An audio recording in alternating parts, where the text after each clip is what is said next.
Yeah! Holy shit, we're all fucked live. It's the police state, and it is the ogre's distinct honor to welcome the muscular Vincini. Oh my goodness, I did it again this week. The muscular Vincini. As I mute myself over there and fuck up my whole spiel. So without any further ado, I think Base Mama raised her fist. Before you go ahead and tell the people who you are and kind of, maybe, I don't know what you're going to tell us, why you started doing this shit, maybe why you like hair bands or why you are who you are. And then I think we maybe talk about some stuff after that. Base Mama has a topic. Who are you, Razor Fist? Why are you here tonight? First off, the real question is, why doesn't everyone else like hair bands? That's the real fucking question. But anyways. I already, second sentence, I already dropped an F-bomb. No, there's no rules here, brother. You can say whatever the fuck you want. There's no rules about nothing. I cuss all the time. Capital! Yeah. So I would say that the first time I watched your videos, before we jump into something serious, I seen the and I'm not trying to blindside you, man. Just bear with me. You don't have to answer any questions. But you covered something about Michael Jackson. When I was in school, I watched The Lost Boys, and I liked the two Coreys. I actually was the guy that went to school with a fucking white glove on and did my. I mean, I could do the Michael Jackson shit when I was young, and probably still could do a little I don't want to hear that. No. Did you have the Reverbophone? Did you have the limited edition Thriller beach towel? Did you have a VHS Betamax copy of the behind the scenes of the Thriller video? Did you? Not all of those things, but I did have the You were not a fan. I did have to refer before. I did, but anyway, you did the. I don't know how I can recover from that. Hey, I had a 16mm film. You did a wonderful series of videos where you covered the idea that, listen, I helped work on a house for David Siegel. I used to work for David Siegel. He started timeshares, and I helped work on the house that Michael Jackson. Hold that against him. No, we can hold it against him. I know the guy. I'm not going to say anything on there. He'll have me turn into a grease spot, sir, so I'm not going to say anything about him on there. But what I will say is that Michael Jackson hid out in that house in Windermere, Florida. And after watching your videos, what prompted you to do those videos? And then I want to let anybody else ask you another one. That's what turned me on to you, sir. You're unapologetic, saying, look, do you really think the king of pop, he wanted to be a child. He didn't want to molest children. And I just wanted to know what there made is you a line want of demarcation there. No, so I guess I have to talk about my history with Michael Jackson.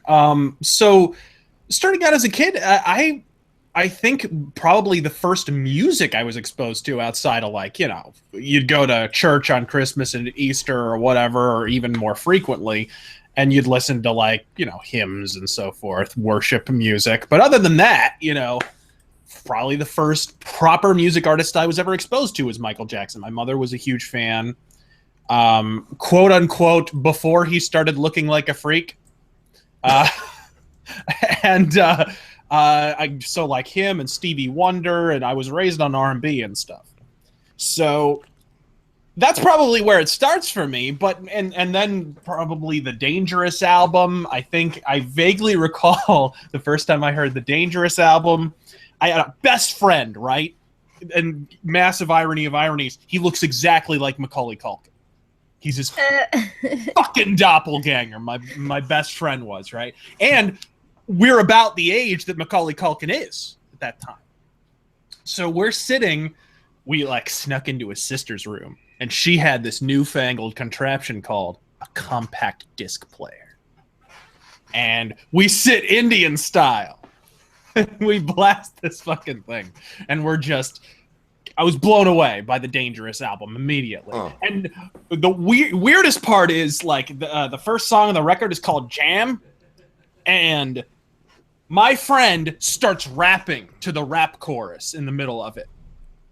Macaulay Culkin is rapping to my immediate right. We're sitting Indian style. Macaulay Culkin is It was the weirdest, most surreal. And then we watched Free Willy, and like it was just a very Michael Jackson moment. Sounds like the best day ever. So Did you get to ride the Ferris wheel? Sounds a little different in Britain. I know everybody's got 1,000 questions for you, but I guess what I'm trying to hammer at too before you finish your thought is that it appeared to me that either one of two things. It's obvious you're a fan, but it also seemed like you put an incredible amount of thought and research into those things. Well, I have this thing where, and I'm sure everyone kind of has this, where you get into like a band or you get into like a movie or you get into some, and then for the next like 5 days, your search history on YouTube is nothing but insert band, insert movie, insert what, you know what I mean? Like you just have to learn everything you possibly can about it. And that's how the Metal Mythos series started for me, which is incidentally how I started thinking of the Michael Jackson mythos. Because that is absolutely my favorite thing on your channel. Because I did my rock and roll history and culture certificate. So I was like, holy shit, somebody knows as much about music as I do. I was so fucking psyched, I can't even tell you. Well, thank you. But yeah, the first music mythos that I did was Michael Jackson. Because the Escape record had just come out, which is the most ridiculous name for a record. But anyways, it's the second posthumous Michael Jackson record, and it's really good. And it inspired me to like go back through, okay, let's go back through and review Michael Jackson's career. It's not his entire career, but it's his entire career from when he became like a solo artist, not on Motown, not having all of his songs written for him, from Off the Wall on. And you have to talk about the child abuse allegations if you're going to do that. Because generally Mythos episodes will have like a rant section. There will be some kind of rant in there. It's not like a requirement, but usually, because I tend to pick the subject based on having something to say about them. I don't just want to go over a discography. There's some misconception I want to correct. Like with Dokken, I wanted to correct the misconception that they're just a hair metal band. Or that there's nothing more to them. Or that George Lynch was all the talent in the band. Or whatever. With Stryper, it was, well, they're Christian and they're Ponzi and they have no musical credibility. I wanted to correct that misconception. They were really good. I'd never heard of them before I watched your Mythos on them. I was like, holy shit, they're actually really awesome. They are. Yeah, they're surprised. They're shockingly heavy. Don't call it a rant, mate. It's called a lucid diatribe. And I got to ask the obligatory question, Razor Fist, how does and then I'm going to go down the line, Razor, if you don't mind. I hope you don't. And if you do, I just got to do it this way because I'm kind of a regimented fucking Jew boy. So I like my little schedules. The obligatory question to me is, how does a hairband guy, I listen to Pet Shop Boys, and I'm not going to go through the list because you call me queer, but but how do you go from the things that I see in your channel that it seems like you lean toward? I've watched all your movie reviews, every last one of them, marathoned them. How do you go from that to liking Michael Jackson? Explain to the people that may not understand, how can you have those two things in your mind and love them both? Well, I think Michael Jackson fits, he's a square peg that fits into a lot of round holes. That didn't sound right. Phrasing.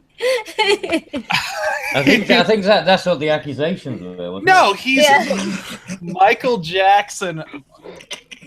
Michael Jackson is a Swiss Army knife. Dick, I was drinking. Oh, fuck, that hurt. Michael Jackson is a musical Swiss Army knife. He does everything, right? So he has rock songs and he has even borderline metal songs, and he has rap songs, and he has pseudo-industrial songs, and Michael Jackson just appreciated all kinds of music. So Michael Jackson is a pretty universal interest for a lot of people. I don't think that's that abnormal. Some of my other interests might be, Stevie Wonder and Peter Gabriel and shit like that might be a little less. Oh yeah, Gabriel.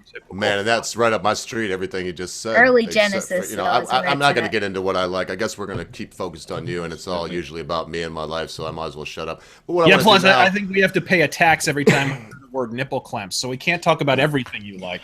No, I like cock ring, and it's $5, so you can send the $5 to PO Box 7. Never mind. But what else?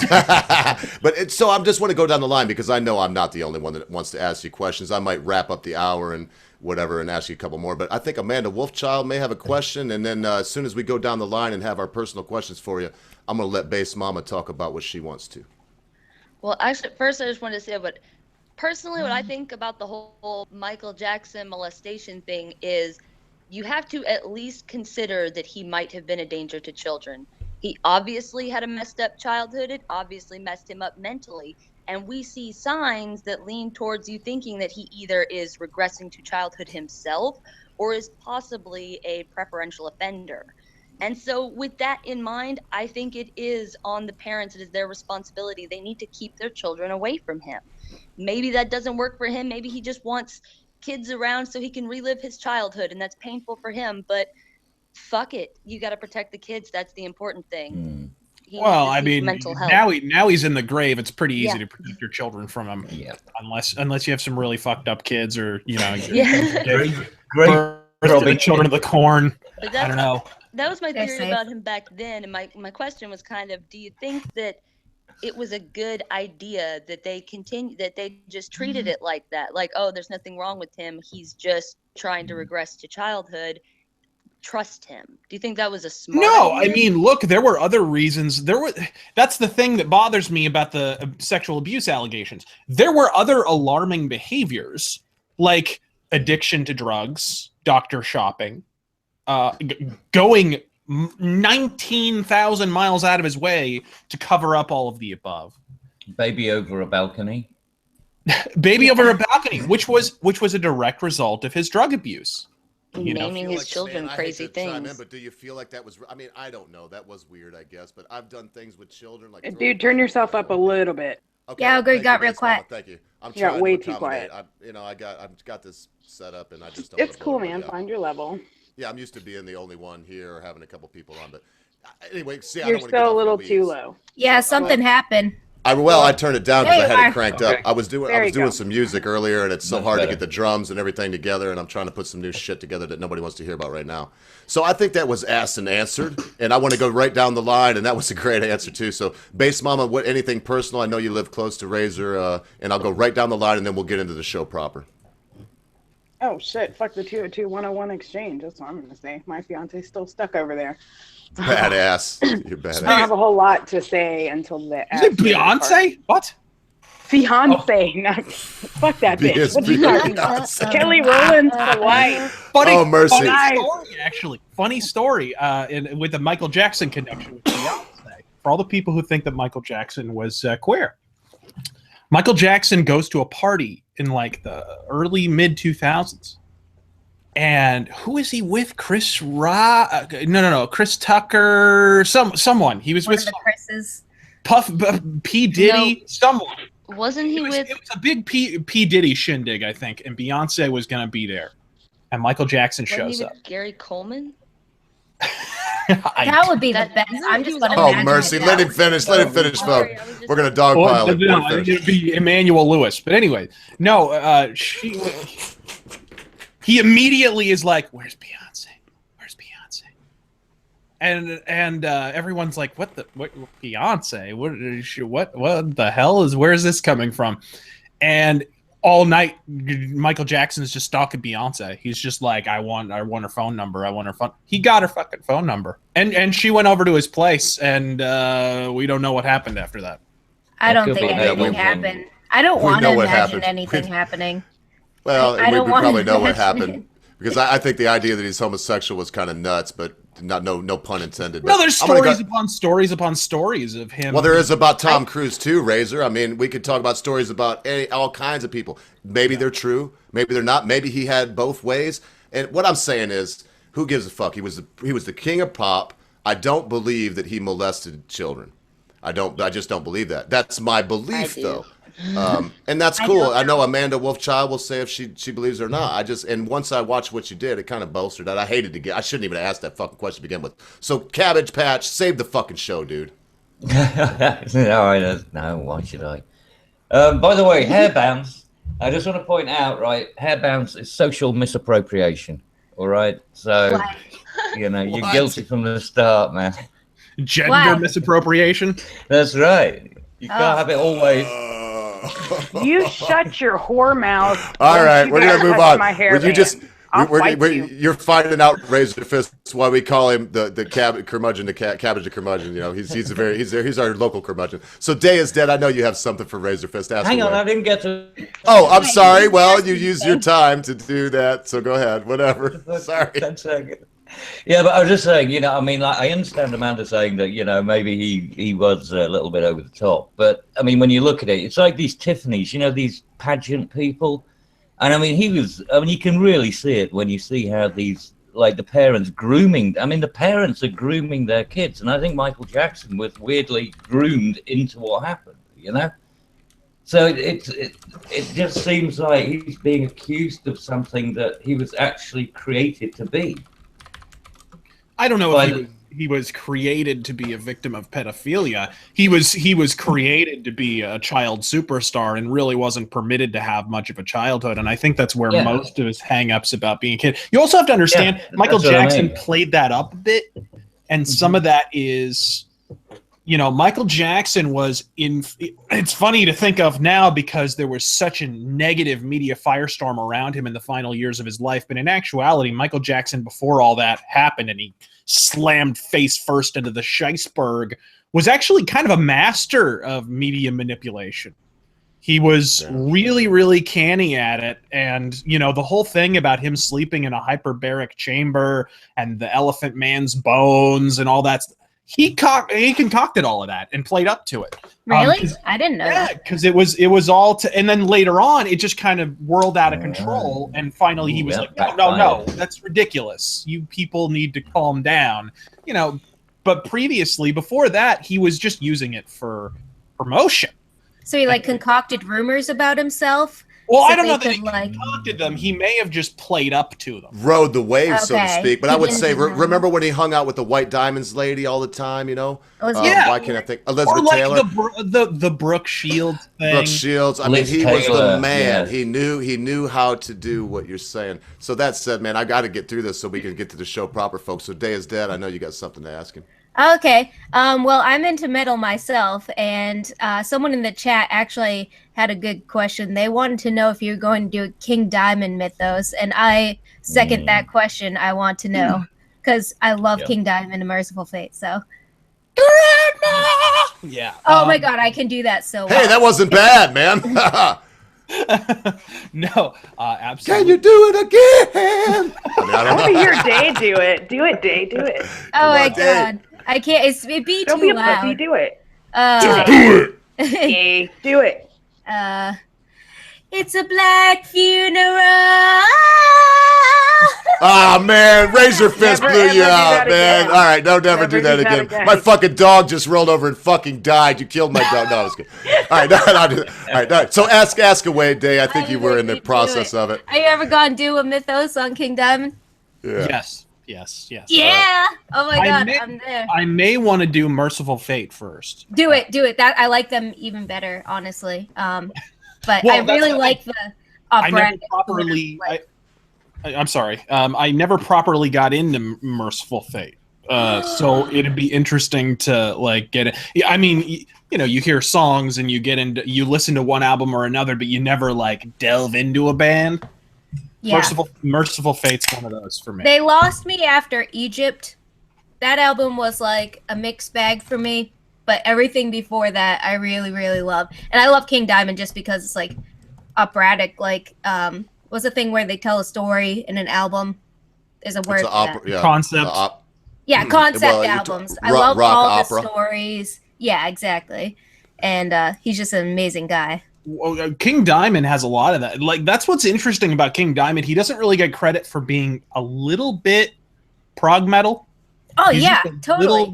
You know, he's kind of just considered like horror metal or shock rock or whatever you want to call it, and he's actually got more than a little prog in him. Yeah, Merciful Fate was definitely more like straight metal and like early 80s stuff, but King Diamond is definitely proggy. Yeah, while my older brother was listening to King Diamond, I was actually into some other things, but I have to admit something that when you listen to Abigail, when you listen to like his albums front to back, like y'all are saying, it is something more than just like a 3-chord hat trick, you know, and a good hook. Which I got nothing against a 3-chord hat trick and a good hook. I mean, there's a time and a place for everything. But that said, man, y'all were flirting too much. So no, I'm going to Britisher. I'm sure that he has something to say. No offense, something to ask. but I was just being like, no, I wasn't. I was just excited. No, man, come on, let me bust some little balls. Mama was just telling me I was being a cuck, so I was just trying to be tough. That's my version of being tough. So. Yeah. So what do you got, Britisher? Before we move on to Mama's, she's got something for us to talk about with Razor here. Well, I guess I'll just have to move back to Michael Jackson, because I know about as much about metal as I do about, I don't know, the Chinese language. You are British. How do you not know metal? Like, what is? How do you not know the Chinese language? Jesus. Let me. Of course. I'm like, that's the birthplace of metal, man. We wouldn't have metal without the Brits. I'm like, I'm so hurt right now. I'm gonna have to school you, dude. My Ling Mang Tao. That does mean it's time to go. My Ling Mang Tao. That's Mandarin, but it's that time sounds to go. like a euphemism, doesn't it? Being schooled by a based mama. Yes. I'll school you. All right, come on now. We got to move it along a little bit to ask you Right. questions so we can go to this. Because Mama has something serious that I would like to hear his opinion on. And I'm the one that came up with the first fucking thing, Razor Fist. I don't know why I picked Michael Jackson. I love the guy. I didn't know it's going to degrade into like this, but what it is. But I think it's good anyway. So carry on, Brett. Ask about Michael Jackson and make me feel dumber than I already do. Carry on, brother. Well, I was just wondering what you thought, given that you seem to be a bit an expert on the subject, what you thought about the whole cosmetic surgery thing. Because that seemed to go a bit out of control, didn't it? A little bit. You have to. I think a lot of that was as a result of being bashed during puberty, because his facial structure changed and he had hardcore acne. And one of the big things I remember that his father would run him down for a lot was his nose. He bashed the living shit out of his son for his nose being, flat and huge and gigantic nostrils. And, you can see he was obsessed with fixing that nose. Yes. And you couple that with a compulsion for perfection at all time. You have to remember he was coached from childhood. I didn't get it right the first time. I have to do it again. I have to do it again. I have to dance until the heels of my feet bleed. Right? You couple those two things together, it begins to make a lot of sense why he was never, ever, ever satisfied with his physical appearance. Man, I got to follow this up too. You seem like an overachiever, but I've watched a lot of your videos. I heard you talking about living next to that crazy Mexican woman and whatnot. And what I want to ask you is, yeah, and you said that your parents were in academia, so I'm not busting you out or anything. I'm just mentioning that I know this stuff. You weren't pressured, were you? Were you allowed to bloom academically and whatnot, and maybe whatever talents that you may have or may not have? Were you allowed for those to grow? Unlike Michael. Yeah, my parents were never overbearing in what they wanted me to do or anything. They were never like that. They were just kind of like, figure out your own way, figure out what you want to do. And and I'm not trying to get too personal. The reason I asked that is because I can point. My parents were the same way, bro. My parents were like, listen, you should put your all into it, but if you don't, go away, loser. Go sit in your bedroom and play video games the rest of your life. Or they were not cool with that.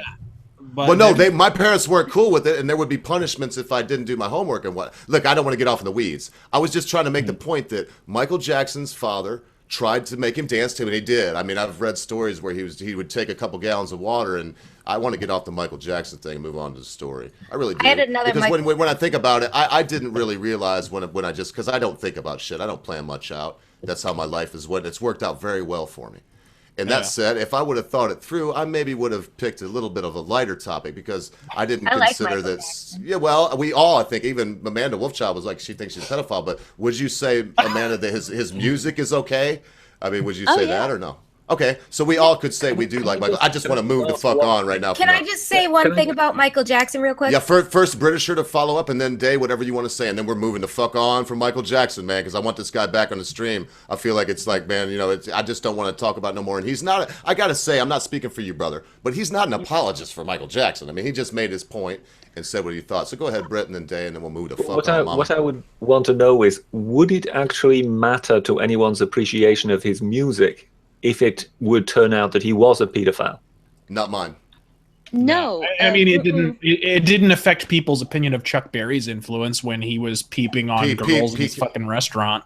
Thank you. You know, he's Chuck Berry. The reason I ask is because over here there's the case of the musician called Gary Glitter, who was a massive glam rock star over here, but he has since been in no end of court cases about paedophilia and whatever. Well, and Jim will fix it. We can go on to all kinds of things. Like I think that Jimmy's still loved from Jim will fix it. Him out of history. That's what I mean. When they now do documentaries about music of that era, he doesn't exist. We won't do that to Michael Jackson, I guarantee you. Isn't it because like he just wasn't as popular as Michael Jackson? I mean, Michael Jackson had a huge Gary Glitter had the big hit. Yeah. Well, you do kind of see that kind of washing out being done with what's his name now? Cosby. Act like Cosby. Yeah, but that is a little different because it's politically motivated, I think. Well, I mean, but I don't mean, by the way, I don't mean that the allegations are not true. I don't know. He totally did it.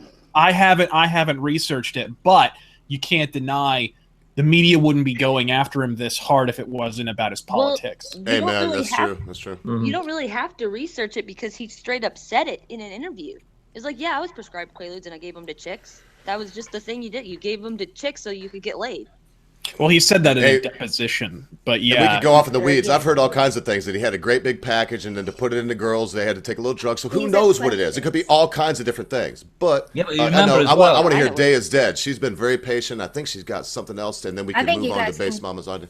You guys can go on if you want. Oh, so that was no. Ask what you. No, want. I was just going to mention. You know, like the question was before. You know, would it remove your respect for the music? It's rather like with Roman Polanski as well. You know, with the movies that he did, because the same thing has sort of happened to him. I don't know if anyone's a Polanski fan. Yeah, except for Hollywood is like outright. I mean, they have absolutely nothing but deference for Roman Polanski. So it's a little different. See what I mean, though? Pedophiles. Roman Polanski's politics are a little different compared to Bill Cosby, and so you see the treatment very, very different. And I think I see a thread in that too. There's a thread there. I think Hollywood, its problem is it has a lot of pedos in it. And and I talked about that at length in my both of my Michael Jackson. Yeah, Michael Jackson was probably abusively abused as a child. child. Look, when we talk too long about pedophilia, what I do is I ring this fucking wine glass, and then we move the fuck on to happier pastures, man. Well, I feel like holy shit, this is all my fault. So I'm over it. I'm absolutely over it. So look, we're done. We're done with that. So Base Mama, if you're ready, and if she's not, I know what the next topic will be. And Razor, you'll be able to speak very eloquently on this. Look, I think I already said it. I think of you as the muscular Vincini. I love The Princess Bride, and when I think of you like leading a mad revolution at the end of if the shit hit the fan in 2 years, I see you like with your leather on and leading some mad revolution. Yeah, if I don't get poisoned by the Dread Pirate Roberts. No, but I think you'd have the Iocan. You'd probably would have had the same build up and be ready for it. That said, that was as nerd as it gets right there, that little exchange between two friends. I do want to move on. So, Base, if you're ready to talk about this YouTube, she did a video today, and apparently there's some very funky things afoot. And I see you, Razor. You've got a few subs, and I don't know if you make money at it. I don't know if it's just for a way to get your voice out there. I know my agenda. I'm not going to necessarily share it right now, but I do see that things are getting harder. And even though I may not always agree with the golden one, because I'm Jewish, and sometimes I listen to that stuff, and maybe I'm reading between the lines, or maybe I don't always agree with you or Stick, Sex, and Hammer, and I am just a puny little fish in a giant ocean. As I would say you are, sir, because in reality, I mean, there's fucking shoe on head is like 4 million trillion. So without any belaboring or gilding the lily more than I just have, maybe we can talk about this YouTube deal that in one way or another affects everybody that's on this panel. Yeah, well, absolutely. I don't think, first off, I don't have to rely on YouTube for income, so it's not really a big deal for me from a monetary standpoint. So my issue was one of free speech and clear. I don't want to call it censorship because it's a private website. It's not really I don't consider YouTube a public forum. It's a private one that's very public. Small distinction there. But I think what's going on. So for the sake of this, let's assume that the conspiracy theory that Google has wanted to get rid of all these right-wing voices for years, and now they just have an excuse, and so they're They're sticking it to them. They now have pretext. Let's assume that's false. Let's assume that YouTube is being pressured by advertisers. Then it seems pretty clear they have a fork in the road. They can either capitulate to the audience, or they can capitulate to the advertisers. Those are their choices right there. Well, Mama had something deep too. She did a little vid today. Mama, do you want to just like break in if you're ready and like give your whatever, your synopsis, your intro, whatever about this thing you were telling us when we were off air before we come on? Because just based on what he just said, I mean, I'm with you, bro. Look, do you see what that is behind me, Razor Fist? That is a 1948 Telecaster. That's the real deal. Do you think I need to do this to make money? I am wearing a Movado that's worth more than most people's fucking cars. I don't need to do this. I don't give a fuck. I've got a box around the corner with so much silver in it that the average man would shit themselves. I've been very wise with my money. What did you find it buried in the desert? What the? I'm not gonna. No, my wife. It was buried under a huge T. No, baby. My wife is actually saying good night. But what I'll say is that between the two of us, we've been very careful with our money over a period of being married for 23 years and not having any children, and I don't have to buy diapers and all these things, and I've been very careful with my money. So I mean, yeah, to you too, shalom. And so that said, man, you know, all I'm saying is I'm in it for the same reason you are. I need this like I need you to come over here and pull and fill your hand, you son of a bitch. That's how much I need this. I'm trying not to take now, that or are you gonna keep like? Oh no, don't take it the wrong way. No, I just shut the fuck up. Yeah, go ahead, Mama. Here is there's sort of a confluence of events. It's not really one actor acting on others, and then it also kind of is. There's this guy named Eric Feinberg, who is trying to pitch his AI censoring software to multiple social media companies. And basically, he's the one who's been sending the info to the Times UK, to Wall Street Journal, with the screen caps, like, look, there's ads on this racist content. And what caught everybody was that it was the same uploader on 3 different screen cap. So it was sort of like, okay, well, it's this one guy. That doesn't mean it's like everybody. So it seemed a little fishy. So there's this guy on Twitter. He's pretty active in comment sections and stuff like that on YouTube. His name is Josh Pescatori, and he's got like a Yoda with 3D glasses eating popcorn. That's the dude. And he was interviewed by V. Monroe, who basically broke it down. This guy's been shopping this AI software all around. Nobody wants it because they have their own proprietary software. So they weren't really interested in it. So he sort of went around going, look, your software is shit. You need my software. And he's been trying to sell it like that. The story got picked up because the UK government pulled out their advertising because it was running literally alongside of Islamic extremist videos. So they pulled out, and then Audi went right behind them, and everybody started filing out. I'm surprised they didn't invite the videos in as refugees. No shit. But it seems like, well, YouTube, Google, and Facebook are getting squeezed in a lawsuit out of Dallas regarding the 5 Dallas police officers that were shot. So they're already kind of in the squeeze box. Then, and that's of course going to hit their advertisers hard too, because if they get screwed, they have to raise rates, etc. You know, pass it along. So they're in the squeeze box, and then he comes in with this, and they start bleeding advertisers like crazy. But it's not just hitting, you know, our side or whatever. It's hitting everybody. Everybody's getting slammed with it.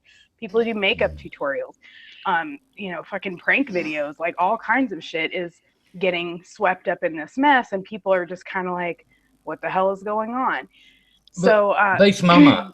Yes, sir. Right. You remember going back, when was it Microsoft or was it Google who released that the AI bot, and it turned into a sexist first, yes, then they stopped it, and then it turned into a Nazi.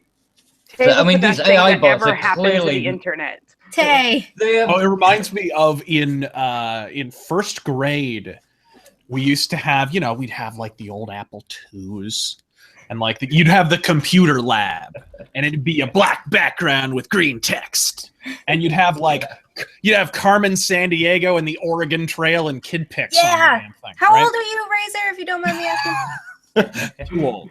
But anyway, Carmen Sandiego, he's got to be my age. Don't tell him though, because you look very young for what you're talking about. I know Carmen Sandiego. We used to have a program that I wish people talked about in conjunction with Oregon Trail and Kid Picks, and they should, and Carmen Sandiego and whatever. But it was a program called Dr. Psycho. And this program, you would just type in text and you would have a conversation with the AI. And it was supposed to like assess your psychological makeup or whatever. I vaguely remember this. Yeah, and it was like slightly algorithmic, and so it would kind of learn from whatever you typed into it. And by the end, it was like a pirate. It was just a hard drinking, like, no, fuck you and your mother, and yeah, you saw. No matter what you did, it ended up that way. No matter what you did. No, because the kids were just typing such vile. I see. Okay, I got you. It eventually turned into David Duke or whatever. Yeah. You'd flame it with just the most abusive shit you could do, and then it would just turn into exactly what you turned it into. That's that. I think that's what happened. I mean, they stuck all the Twitter feeds into this into the AI. And it just went fucking delusional. Which is, again, they want to use this as a ratification of their ludicrous idea that everyone's secretly a Nazi on Twitter, and there's this vile, toxic element. I love that word. Online and so forth. When really, it's only proof that assholes turn up to every party. Yeah, that's all it is. But also, you would do that with the AI on like a AOL chat. Back when that was a thing, there would be a chat bot.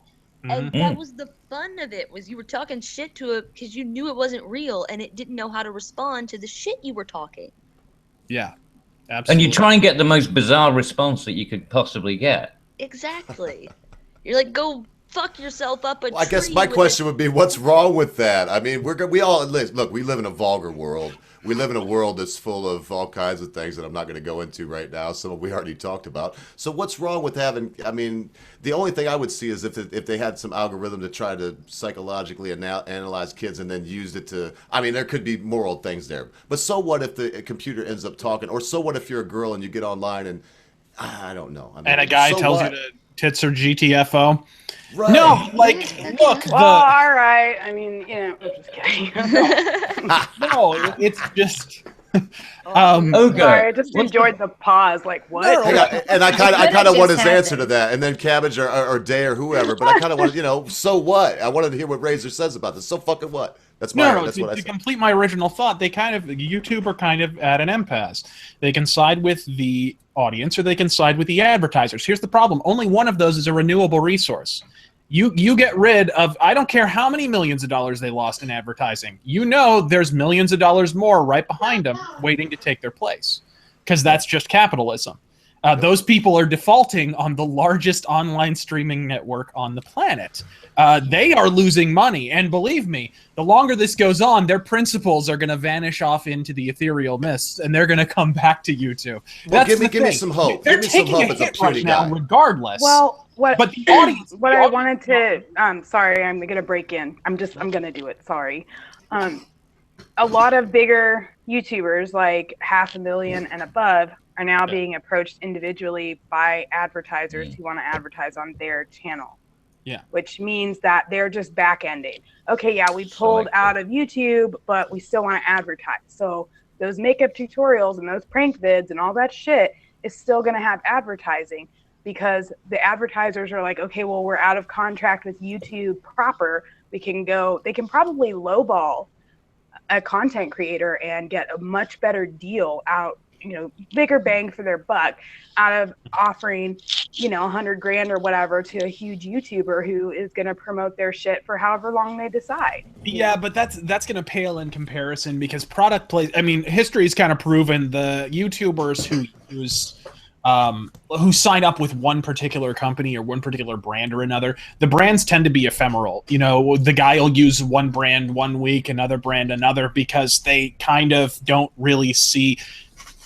Like, it's one thing. It's very, very small potatoes to just pick one guy, even if they have several million subscribers. Even if someone used PewDiePie for that kind of product placement, compared to if they just had a deal with PewDiePie's network or whatever, and several channels that have million-plus subscribers, we're shouting them out on a weekly basis. It's absolute peanuts.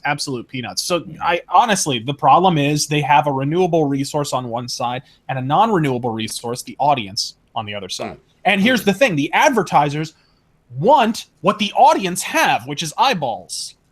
Because that's the thing. On YouTube, your community is also your audience.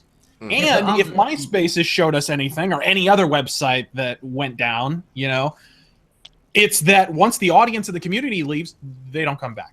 That's it. You can have the best redesign ever after that, and nobody comes back. It doesn't. It'll be like starting all over again. In other words, That redesign sucked though on MySpace. I gotta say, and I'm gonna let everybody else kick it around, but I kind of want you to give me hope, because as you know, you could look on my channel. I got 318 subscribers. I've worked hard to get every one of them over like a 2.5 month period. I got 168 videos. Some of them suck and some of them don't. That's not bad for a 2.5 month period. Jesus, I'm an overachiever, man. I live stream 3 hours a day. Seriously, I want you to give me hope. Are you gonna quit this? You're not gonna quit, right? No, I don't intend to quit until here's the thing. Like, the only way I could see leaving is if I get hit with a bunch of copyright shit, which I have a feeling is coming.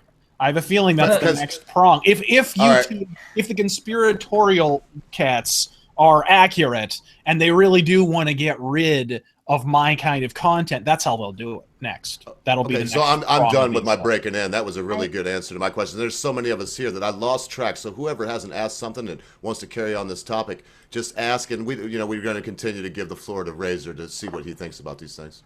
Okay, I have one. Okay. So go for it. Let me ask one real quick.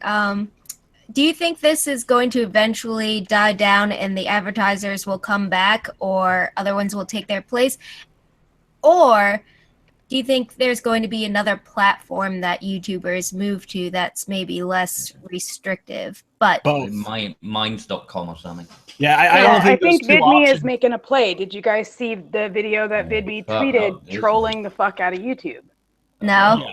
Oh, Jesus. I saw it. It's good. No, YouTube's loss is VidMe's gain. Both of those things are happening, is your answer, because they're not mutually exclusive. The advertisers are going to come back because they can't not advertise on YouTube in 2017. Yeah. They just can't. It's too big of a platform. Now, here's the thing. If you alienate your audience long enough, there's no reason for them to come back. And then YouTube really is supremely fucked. Right now, they're reeling. They're going to take the hit either way. That's the thing, because a dogpile effect like is happening in the media against YouTube right now doesn't just vanish because you make some placative gesture like what YouTube is trying with placating the advertisers right now. Yeah. It's absolutely not going to work.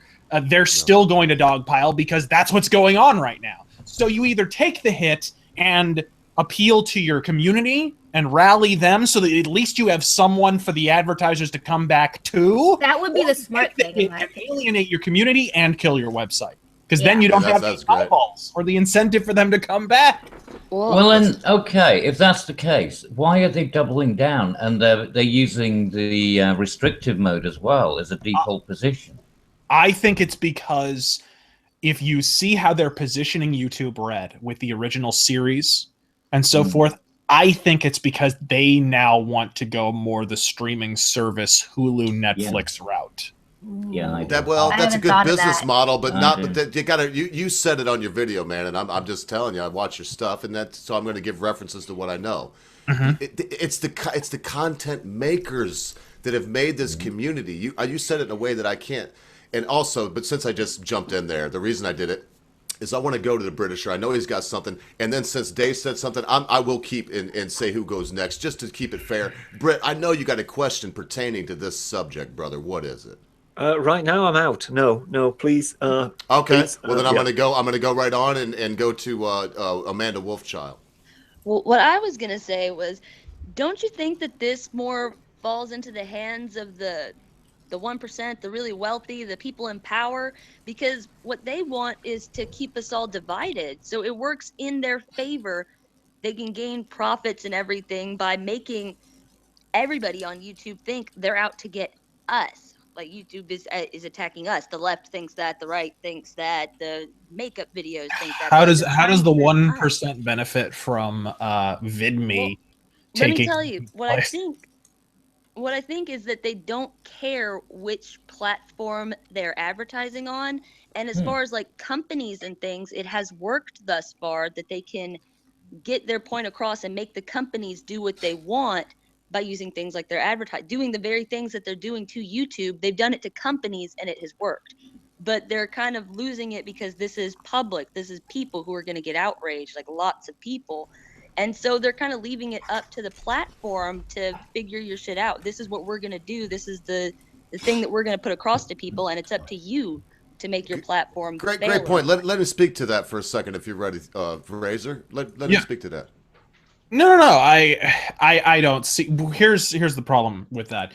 VidMe is largely tip-based. I don't even think they really have an advertising program yet, although they have hinted at other methods of monetization. Whether or not that will take the form of ads or not, I don't really see it happening because they've been very declamatory toward the traditional ad-based streaming website model. They seem to see pre-roll ads and post-roll ads and mid-roll ads and quarter-roll ads as, something of the past. It's an artifact from a previous era. And I agree. I think it's an ancient way of, at least in internet terms, of trying to stir up, revenue online. So I don't know that that's going to work on VidMe because I don't see how the 1% can sort of insert itself into that equation. But we'll see. We'll see how they intend to monetize their website. Yeah, because, sorry, go ahead. No, make a follow-up, Amanda, but I'm gonna move on as soon as you make a follow-up because I know that Base Mama has something, and we just got to keep it moving, girl. I'm not trying to be a dick, and you all know it. So okay. Make a follow-up.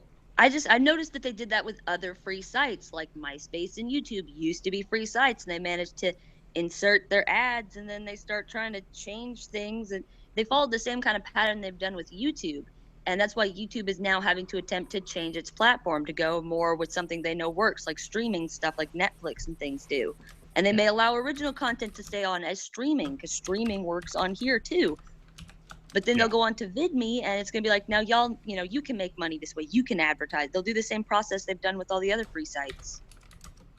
It could be, but I don't know. Again, we don't know what their future monetization plans are. I have a feeling it'll be something more akin to like a Patreon or something. Just judging from their past statements, but again, that's pure speculation. I have no idea. And what do you mean MySpace had a bad design? You mean you don't like for the mere act of signing in, you don't like a full-page pre-roll ad of a shitty Scarlett Johansson film playing? It's so awful. I can't even find my profile anymore. It's like gone. And woe betide he who accidentally scrolls their mouse across said animated pre-roll ad. Then it rolls out in like a Dead Sea storm of advertisement. That's a perfect way to put it.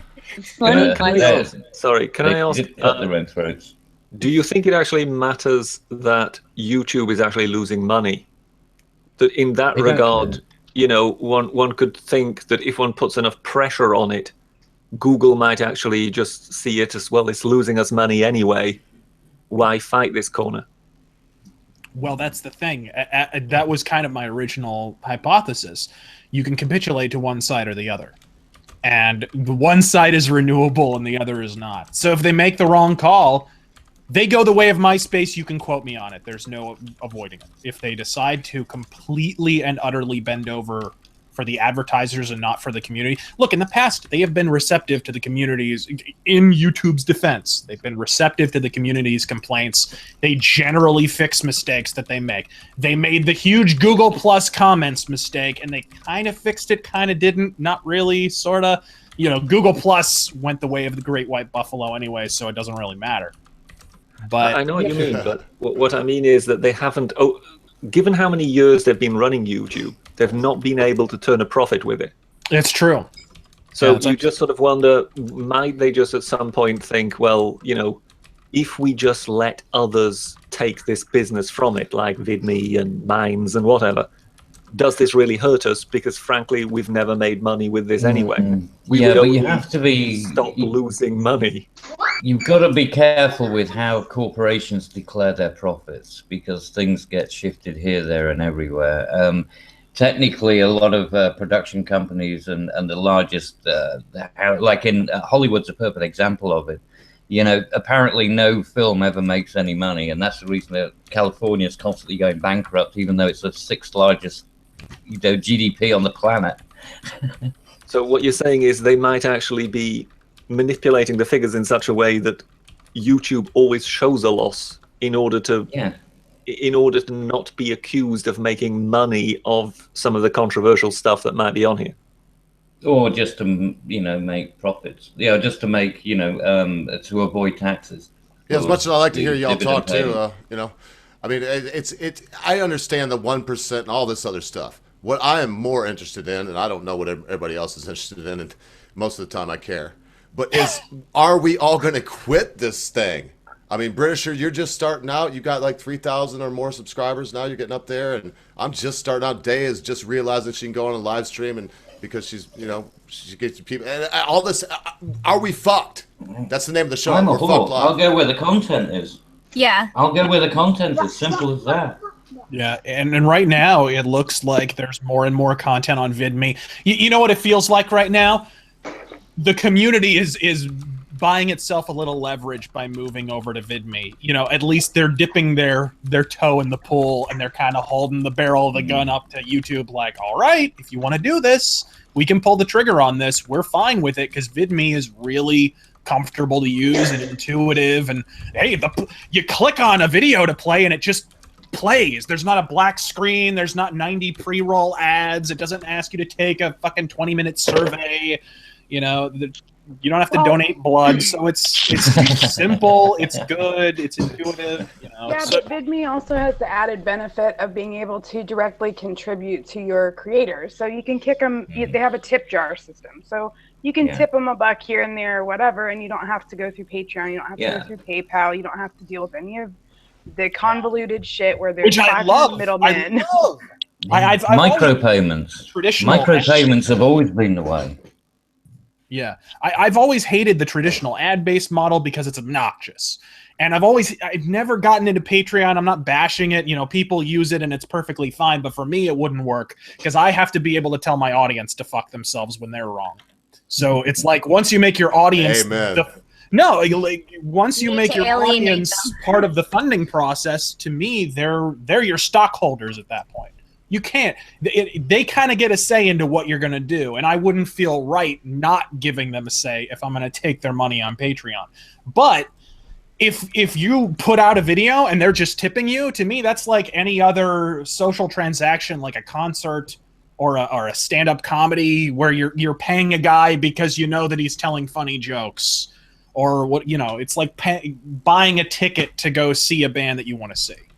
That seems like a much more rational transaction. The echo chamber. You just end up telling them what they want to hear. Absolutely. Well, I guess in the end, it's not the end of the world for me. And we can talk about this all night, but we were planning on talking about, like, I don't know if we can just get off this topic and go to something else, but Base Mom, I appreciate you bringing up this subject. This was spur of the moment, Razor Fist. To be honest, what burns in my heart is what I told Mama about and what she sent you. The idea, have you seen this debacle on fucking, on what do they call it, Netflix? George Soros now owns Netflix. Have you seen the Iron Fist? And then that they're like bitching about the guy because, I mean, I ain't gonna go on a long tirade because I will, and I want to let you have the floor. But I want to know how you feel about the idea of, do you love comic books as I do? I do. I've drawn them. I've been paid to draw them. You know, I'm a huge comic.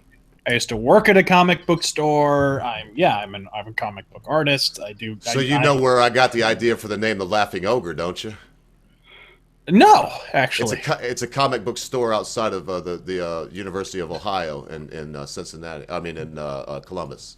It's just there. It's got a big laughing. I had to change the thing because they can't copyright the Laughing Ogre. It's a term, but they can copyright the little thing that I you know, I'm like you. I don't want to get a bunch of copyrights. Anyway, make a long story short, like I'm trying to. I get look. I'll put it this way. I read a lot. I love Moby Dick. I read it 4 times a year if I need to or not. I listen to it on my audiobooks while I'm feeding my chickens and whatnot. I love to read. I love literature. So I read the Stephen King is one of my favorite. Dean Koontz, but Stephen King. We'll stick on that. Roland Duchesne, have you read the Dark Tower series or no? I mean, I ain't trying to put you. Oh yeah, a little bit. Honestly, I'm more familiar with the comic adaptation than I am. So you know about the female antagonist with no legs. She's Detta Walker, Odetta Holmes, and also Susanna Dean. And anyway, she's the biggest thing in the book is that the gunslinger and Eddie Dean are honky mofos. I'm talking about in the book the drawing of the three. They're honky mofos, and they need to go over there and pull on each other's little bitty white candles. And when are they going to get down to the poking, she says. What I want to know is when y'all going to get down to the poking. And she's like mocking them because they got her tight. She's nuts. She's going to kill her if they let him go. So they're changing the black woman, Roland Duchesne, to a black man. To a black dude. Please, sir. This is what I'm kind of trying. And I don't care if we keep it on race. You could steer this ship in any direction you want to from right here. And I'll shut up. You know, maybe it's because I don't have as much attachment to Dark Tower. I don't see it as that big of a deal. Plus, Idris Elba's a pretty good actor. I'm sorry, I don't know. But they'd have to. What I'm saying is they'd have to fundamentally change. That is true. I have absolutely heard that. I haven't seen that reflected in the comics and some of the book stuff that I've read yet. But I'm admittedly very not terribly deep. Well, then look, Stud, steer this ship and give me an example where this may have affected your mythos. Where you're looking back and you're like, damn, man, this is not what it's supposed to be, and it did bum me out for the storyline. Iron Fist is a completely manufactured controversy. They are mad that a character who has always been white is still white, which is absurd. There's nothing more absurd than... And if they try and... Once comic fans pointed this out to them, that, you would not be... It's not a case of whitewashing, it's a case of you wanting us to yellow wash a character, and it didn't work. So they resorted to yellow journalism, incidentally, which is rather appropriate. But that makes absolutely no sense. And so they've fallen back to this idea of the West fetishizing the East.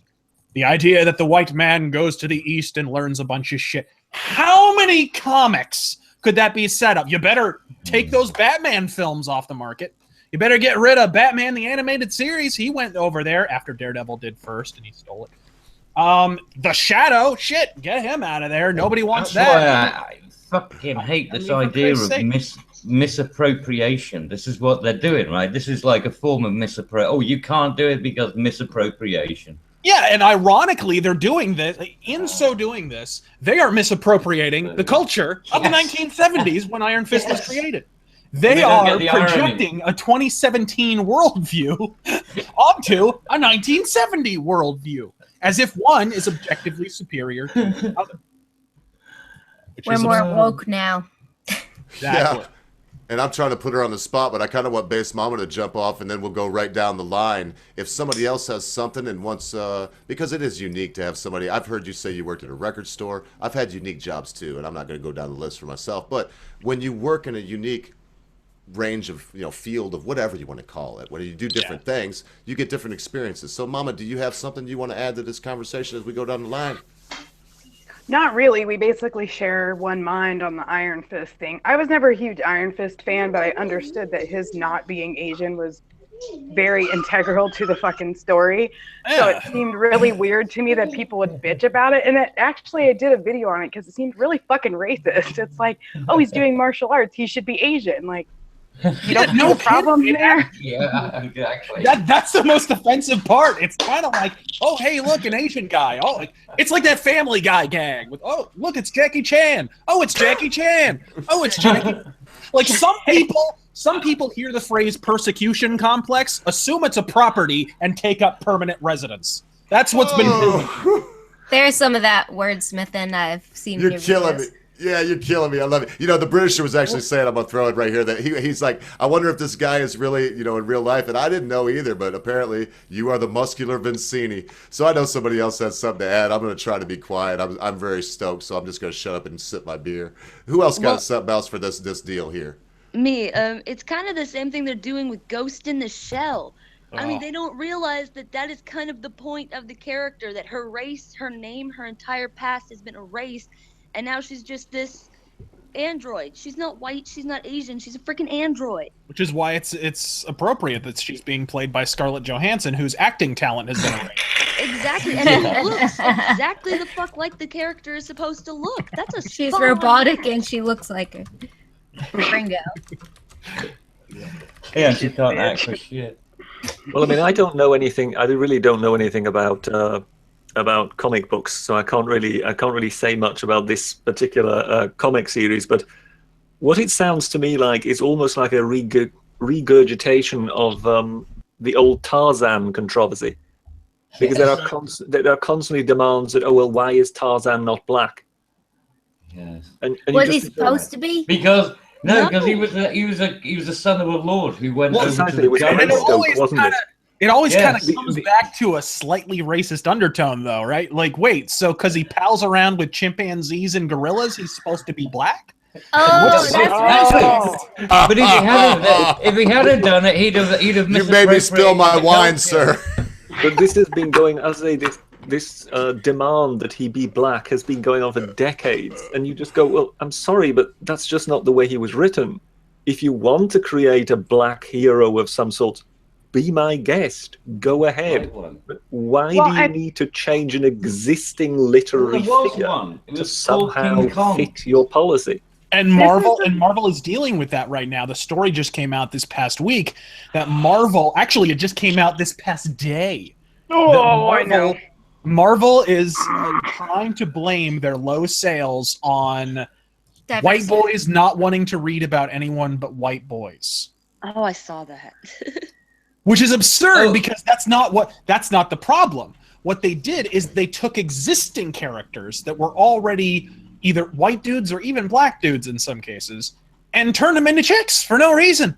For no reason at all. And now they're just saying, oh, well, they don't want to read about chicks. Right, because that Miss Marvel comic never sold.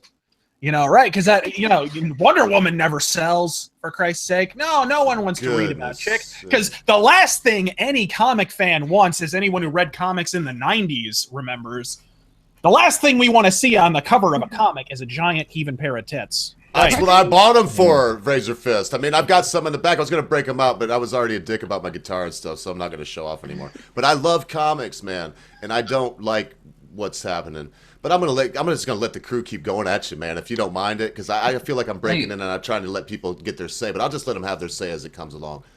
Ogre, do you remember? I don't know if you can bring up that document that you had the previous time, but the one where they were boasting about the amount of articles they'd interfered with the social justice. Oh yeah, but listen, man, I love you, Cabbage, man, I love you, but no, listen, look, man, that's like George Soros shit. Tonight is fun night, man. We'll do that tomorrow. Yeah, no, I'm just saying that it proves the point he was making is that these people, like their engagement fucks it up. You know what I mean? Mama's telling me right now, give me some really good advice. So what I want to do is, look, Razor, we don't have this opportunity very often. I'm gonna be honest with you. To me, I'm just like dumbfounded and humbled. So what I want to do is, instead of kissing your ass here on where people are watching, I would just want you to take it away from here.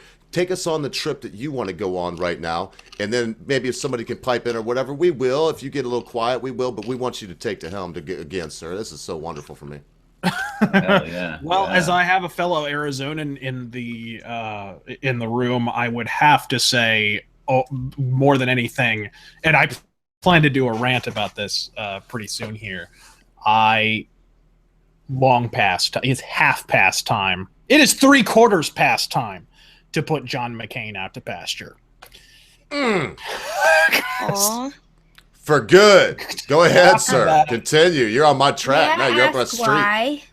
Talk about a barnacle on the hull of American democracy. Just a hemorrhoidal polyp on the puckered asshole of the electorate. Hallelujah.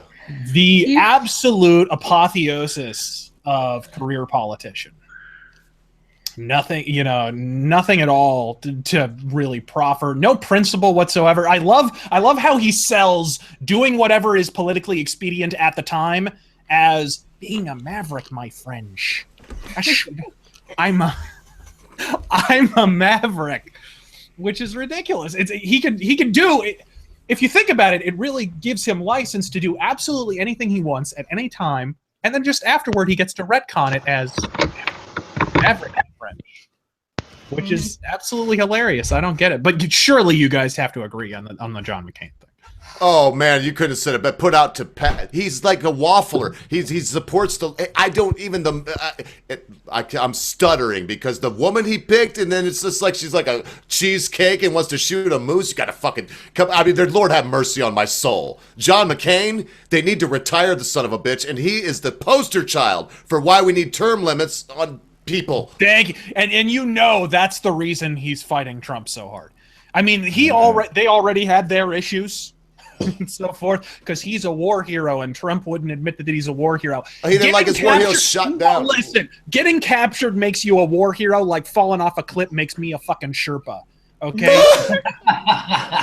that is. But he never wants to tell the story about how he became a POW, which was by ignoring his commanding officer's orders and flying his fucking plane or helicopter or whatever over airspace, and he got shot down because he specifically defied orders. Like, you're not special. No, John McCain's got to go out. And the thing of it is it's just like Bob Dole. I go back to Bob Dole in freaking Kansas, man. What a moron. You know, here, smoke. I remember that was like the guy, I can't think of his name for some reason right now. He's a radio guy, and he's got the hat kind of like this, but he got kicked off for saying nappy-headed hose. Why am I having a brain fart? But Don Imus? Yeah, Don Imus, man. And he had this thing he did with Beavis and Butthead, and they were like, it was Bob Dole saying, have a cigarette, boys, have a cigarette. Beavis and Butthead was like, no, man, I don't want to smoke. And there's sometimes, and I mean, I gotta shut up because I want to hear. Please, just tell us, man. Why the fuck does he got to get out? Why is there a problem with having senators that can be or Ruth Bader Ginsburg, for God's sake, man? Have mercy on my bleeding soul. Doesn't there come a time where you don't have to worry about your job because you're but if you're senile, you got to fucking go? Absolutely. No, look, what was that Dennis Miller bit? You know, my grandpa is 89 years old, or however freaking old John McCain is. He's well into his 70s. How old is he, actually? He's 80s. I'll look it up right now. He doesn't even have his own heart, does he? I think he's mid-70s right now. Yeah, I'm like he made this joke about Reagan back in the day. He's like, you know, my dad is in his 70s. We don't let him use the flicker on the for the freaking TV, you know. But at some point, he's kind of like that guy. He's 80 years old. Okay, well, then and what? How many hearts? Sorry, no, continue. I didn't want to break in like that. I wanted to increase your rant because he's 80 years old. My dad's 80 years old. He's sitting somewhere in Tennessee with a glass of Merlot in his hand, trembling slightly while he sips it. You know what I mean? He is not trying to govern the fucking country. Yeah, much less lead an insurgents against the incumbent president. A president, by the way, that his home state overwhelmingly voted for. Overwhelmingly. I mean, Jesus Christ, what did he win by? Like 5-6 percentage points? I forget exactly what the final tally was. It was a convincing margin. And it was. But McCain knows if he's able to beat his own party in the primaries, which he does by having the media black them out constantly. I mean, we didn't even hear the name Kelly Ward until 5 minutes before the election was held. Because the media was so effective in their blackout during the primary of all of McCain's opponents. This is what they do every single time. So he knows if he's able to beat his primary opponents, then he's going to absolutely be able to carry the main election. Because the Democrat, come on, is a Democrat going to be able to beat him in a senatorial race in Arizona? Really? Never. Yeah, but Razor, how does he get that kind of level of power base? It's because he's been there, like you said. Limited terms. He's got the power because. Well, yeah, but let him ask him. How did she get that kind of power? Yeah. Here's how wizened and ancient this old Jim Henson Creature Shop character is. This fucknut replaced Barry Goldwater. Oh. That's who he replaced in the Senate. And talk about downgrades. Jesus Christ, you know, like Windows 11 was less of a downgrade than fucking. Well, sorry, Windows 8. That was what I was thinking of. The Windows 11 hasn't come out yet. No, but it'll be a downgrade. What do you want to say, Amanda? The argument that most people give against term limits that I always get is, oh well, they didn't put term limits in the Constitution, so we're not going to add them now. But that's stupid. They didn't put term limits in the Constitution because people didn't live to their 80s and 90s back then, and if they did, they damn sure weren't running a country. Yeah, not only that, but it was, they also put this neat little thing called amendments into the Constitution, and they intended it for us to use them, and we haven't used one in quite some time. Oh, can I ask a question here? Because it's one thing that I've always tried to understand about the American system, and nobody's ever given me a sort of like an answer that I can understand. Why we tolerate John McCain's very existence? Well, that is a fucking good start. But why do they call them an amendment? I mean, what is it amending? The Constitution. They're a postscript. They're essentially just, hey, by the way, we wanted this and this and this and this, and some of it even, indemnifies or invalidates some of the shit in the original Constitution. So it's basically it's not an amendment to anything else. It's basically just sort of like pointing out things based on the preamble or something. Well, an amendment has to be ratified. But I mean, it's a big thing. But I'd let Razorfist speak to how that happens if you want to. I didn't want this to be like a civics class. Do you want me to sing the Schoolhouse Rock song? Yeah, like how a bill gets passed. I'm just do the how bill. No, and I love you, Cab. I really do. But I'll be honest with you. We're going deep into constitutional law here. No, I was just wondering why it's just more why it's called an amendment, because an amendment would indicate. Well, he told you it was a good answer. It's a postscript. It's like saying, "Hey, by the way, we didn't really think about this, so let's let the black people be free, or let's not make alcohol illegal anymore." That kind of thing. The way I see it is, it's kind of like the Constitution is a contract between the government and the people, and we're amending the contract. Yeah.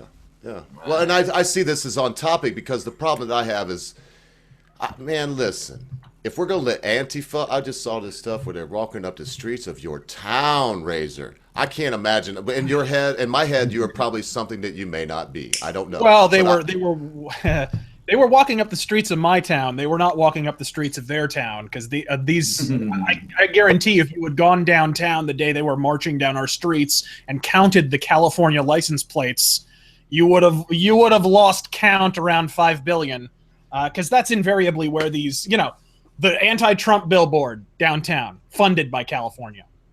These nobody here would ever do that. We're not gay. Like, this is the one state in the entire fucking lower 48 that's like, get fucked. Like, we don't put up with shit over here. We don't have time for your fucking garbage. Everybody's like, oh, boo-hoo, the illegal aliens. Everybody here, including the legal immigrants, are like, get the fuck out. Because that's how it is. We don't put up with that shit. Yeah, and I'm assuming that's you in that picture with that 6-gun, is what I'm saying. I know that you're not like a desperado that's going to shoot people down the street. I'm just saying that if the morons I've seen, that's what I'm saying. That's exactly what I'm saying. That's exactly what I'm saying. So I'm imagining that if you would have been there when they were harassing that fat guy from the daggone New Sun or New Times, man. I mean, come on, that is horrible. Well, it's hilarious because the New Times, 10-1, the New Times were, because it's awful interesting. The New Times were just there. They were just there. You have to understand the reputation the New Times have here. They went after Joe Arpaio for over a decade and a half. They had an axe to grind with Arpaio. They actually were sued because they published Joe Arpaio's home address as a spiteful act, which is wildly illegal. Oh, man. Wildly illegal. And so Joe Arpaio sued the journalist who did it. And they took it. The problem was they took it to who?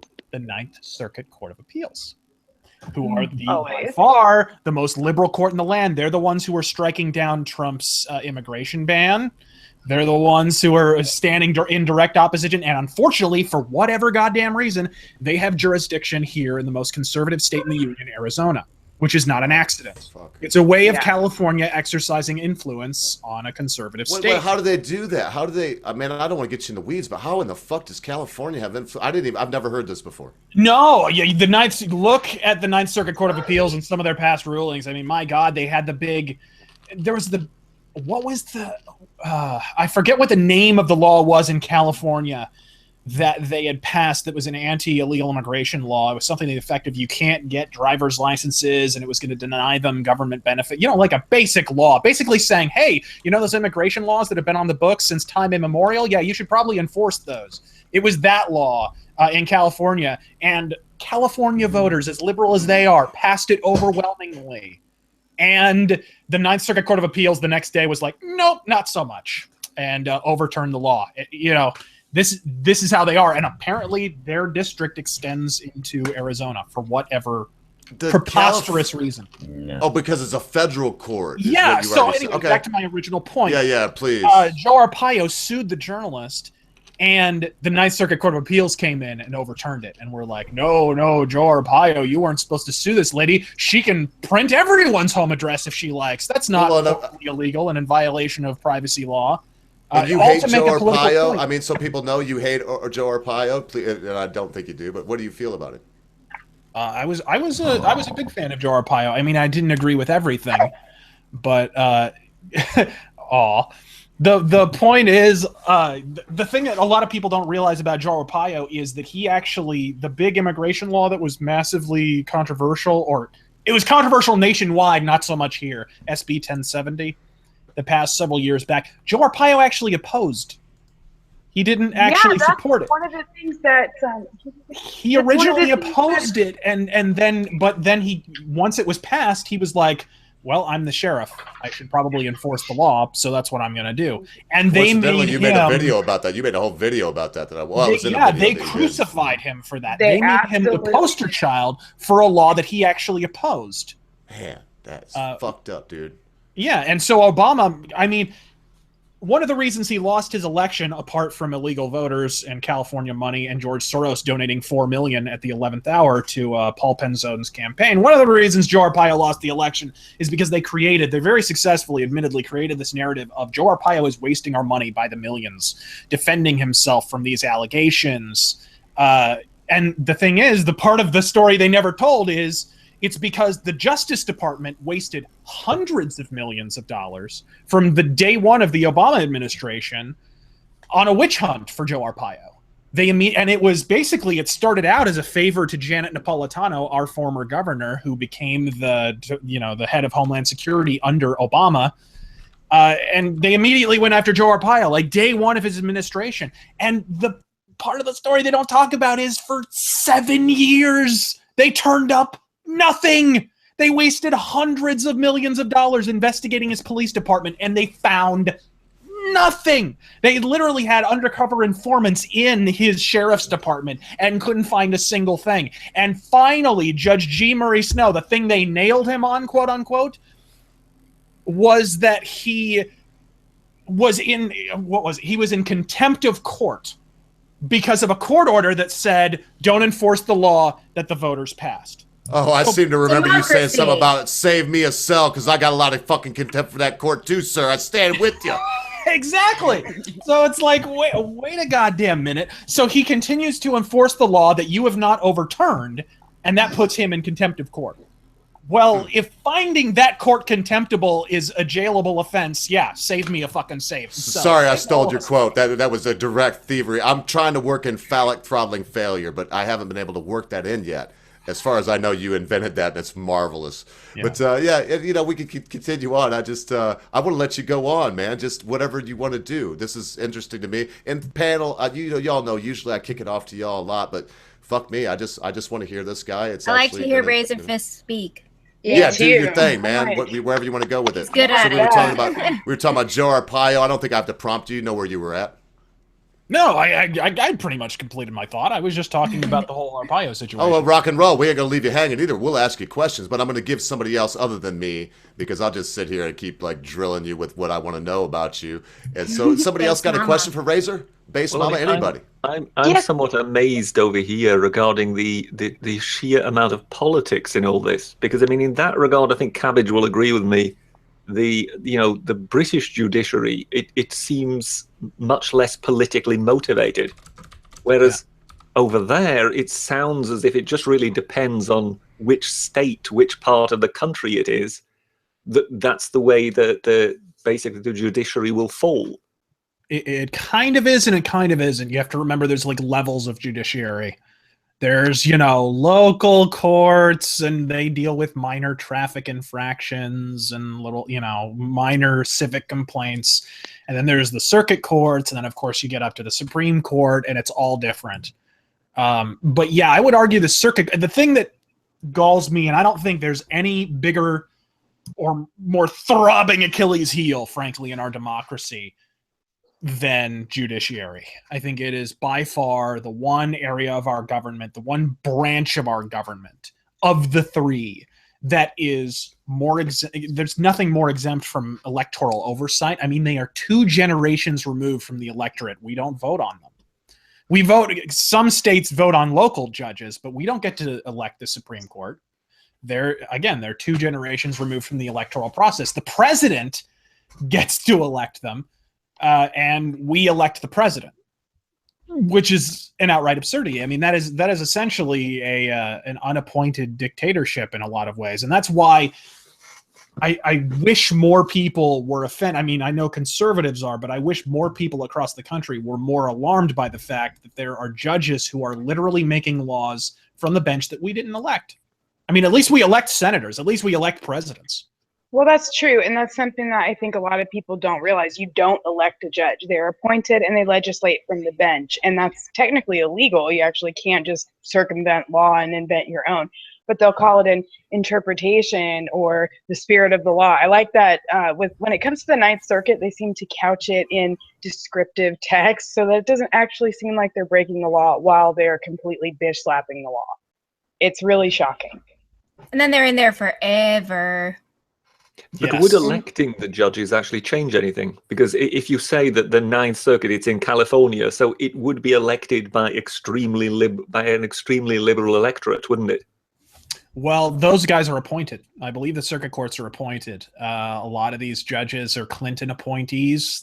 Some of them are Clinton appointees. Some are Bush appointees.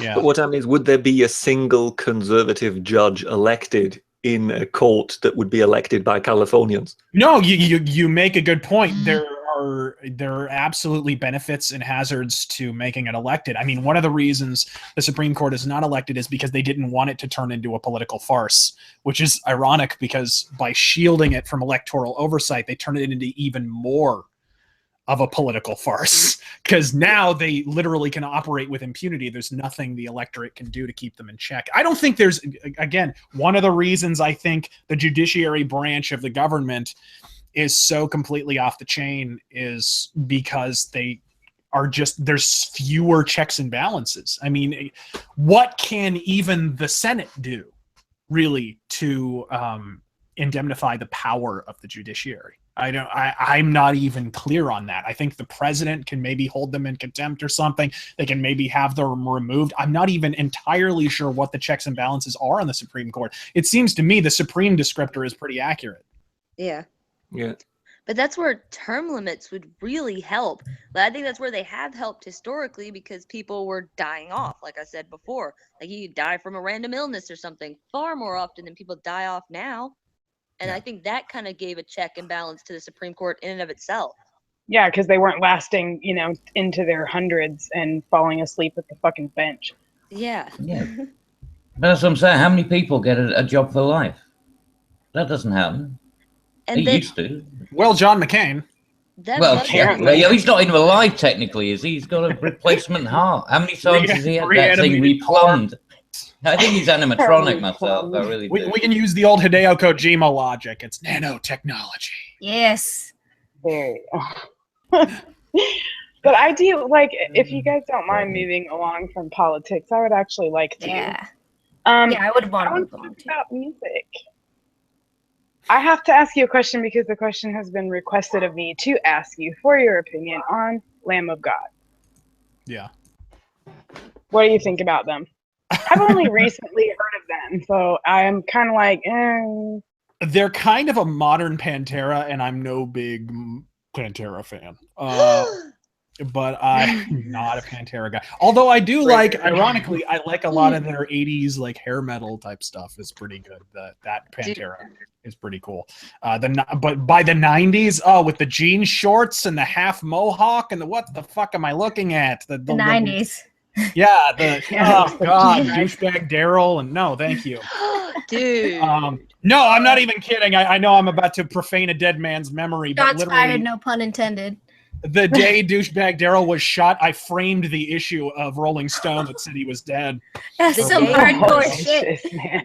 Dude, I hate that fucker. I think he ruined metal. But anyways, he's like the Kurt Cobain of metal in a lot of ways. The day he was shot, my uncles played Pantera so loud and for so long that the cops got called to our house twice. and my uncle would give them a beer. They'd party with him for a while and leave. Not surprising.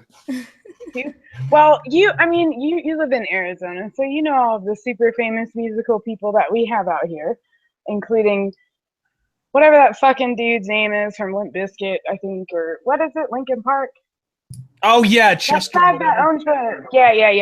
He like shut down people's fucking farms and shit because he's like, I don't like the smell. Like, fuck you, you're new here, get out. Like, why are you even here?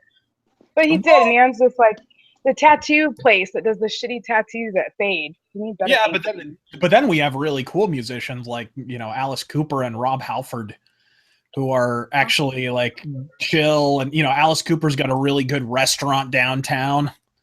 Sweaty nipples and the meat puppets. I'm sorry, I've got a bug in my ear who apparently just doesn't want to be on the stream, but he's like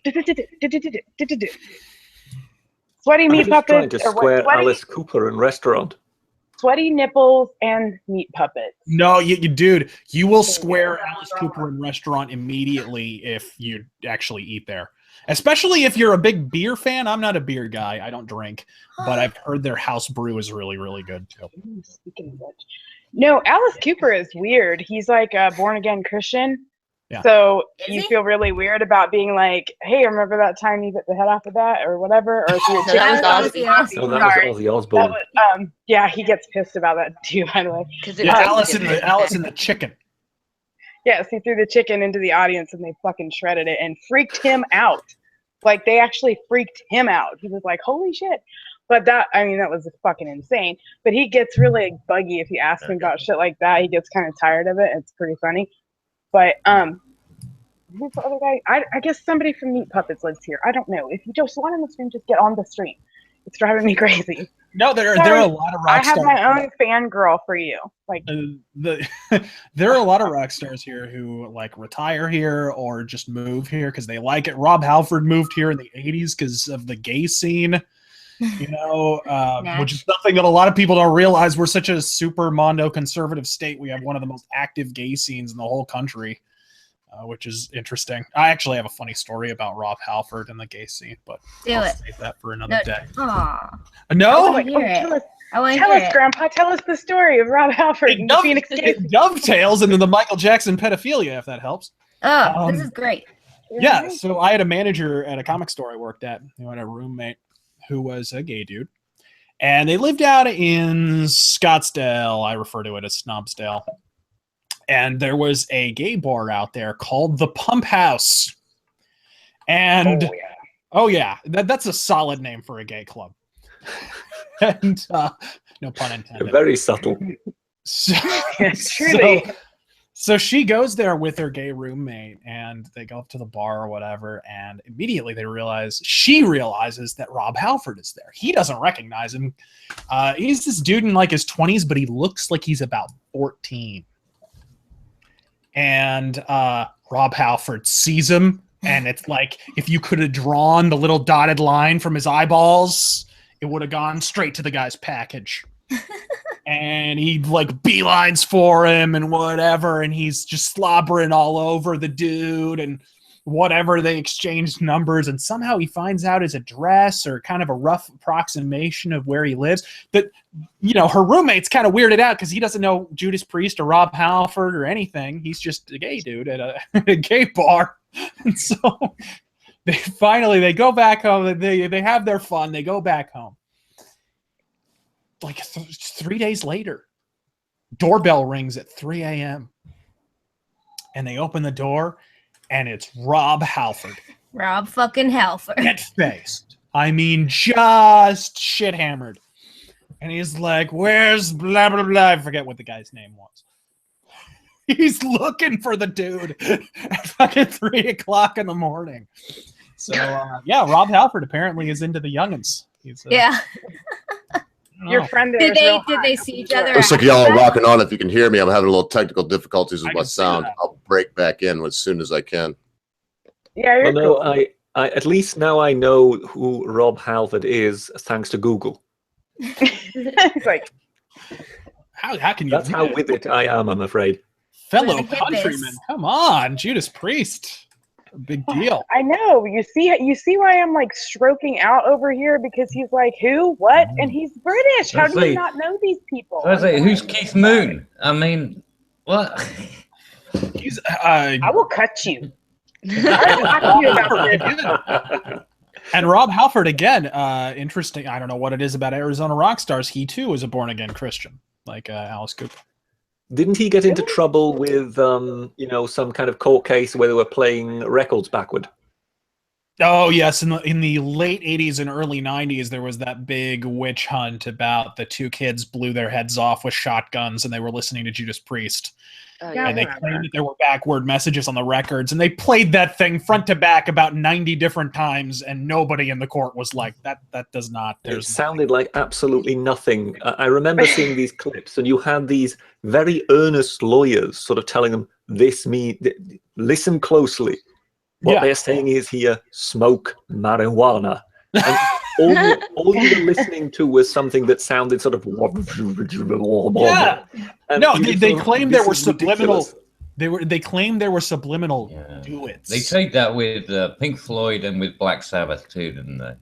You know, I don't know if they ever had a court case, but Judas Priest were kind of. I think Judas Priest were definitely the ones that were rounded up. You motherfuckers know that I am on. Can anybody hear me? Because I've been. We can definitely hear you, Ogre. You have a good level. Yeah, we can hear you. Also, I wanted to say I'm back. I'm just going to shut up and catch up. Sorry about that. Real quick, you just been presenting Razor Fist this whole time, just so you know. Oh, because that's another problem that I've been having, because I've been gone this whole time trying to figure out what the hell my problem was. Sorry, I wasn't trying to make you self-conscious, but shit. Oh, it's not like any of the girls minded. I think I got my shit together, so I'm just. We were just over here like, keep talking. All I did was change Bluetooth things, and that all went to hell in a handbasket. It's fun. That's why I keep getting booted from the Bluetooth network. That's why I just got on the computer. I didn't want to fuck the show up. I'm sure it was going great. Take over, Base Mama. You were doing great without me here. Oh no, I was just saying we were listening to Razor Fist talk, and all of the girls were touching their hair a lot. That's why I was touching. Yeah, but I was at least 2-to-1 touching my hair ratio to you, ladies. We want to touch your hair. That's why we're touching. Hey, before I let him go, I want y'all to see Butter just one time. This is the guy that just helped me. This is the fella that helped me just fix that problem. My producer. He's an all-around great guy. He's a marine biologist, and also his major was. Is he really a marine biologist, or like a Seinfeld marine biologist? Seinfeld. So, no, he really is. He's going to school to finish his degree in that, but right now he's got a degree in communications. He worked for a radio station and for a TV station. But if he doesn't if he doesn't at some point begin an anecdote with the phrase "the sea was angry that day, my friend." He's a great guy, though. I tell you what's happening here, Razor Fist, is I would have talked the entire time and you'd never be back on my show, but you can't see it because of the resolution. Once in a while, he'll ball up a piece of paper and throw it at me. And that means shut the fuck up. Yes, because Butter later on. So that's the end of my craziness. I sure appreciate it. I remember regarding marine biology, there was that wonderful stand-up routine that Al Murray, who's a stand-up comic over here, once did. And you know how you've got these comics that sort of like addressing people in the first row and sort of where you're from, you know. Mm-hmm. He's got this thing about Germans. So of course, what happens? He manages to find the one random German in the room. You know, where are you from? Germany. What's your name? Helmut. You know, what do you do, Helmut? I'm a marine biologist. And he goes, marine biologist. I see. Yeah, you have to keep the U-boat program going somehow, don't you? What do you name his first kid? Lusitania? Oh, bird. I like that. I'm gonna steal that. Thank you. It's not a bad girl's name. Am I wrong? Lucy. Come on. Lusitania. Okay, I have to ask my meme. Everybody here has already agreed, so I have to ask you. I've never actually asked it live. I'm actually really embarrassed right now, but I've got bugs in my ear. Will you touch my butt and buy me tacos? I'm sorry. She made a whole video that was called that. That's why I laughed. What? It's just a meme. I do it every once in a while to harass YouTubers. I'll get in their chat and just shit post, touch my button, buy me tacos, touch my button, buy me tacos, you're a fag, or whatever. And they always inevitably agree because, you know, they're homo. But it became like this obnoxious meme because this one fucking dude who, you know, is a Mesopotamian king wouldn't fucking do it, that dick. So I finally got him to say it, and then it was like after that, it's like that's what I'm gonna do now. That's the thing I'm gonna do. You got Sargon.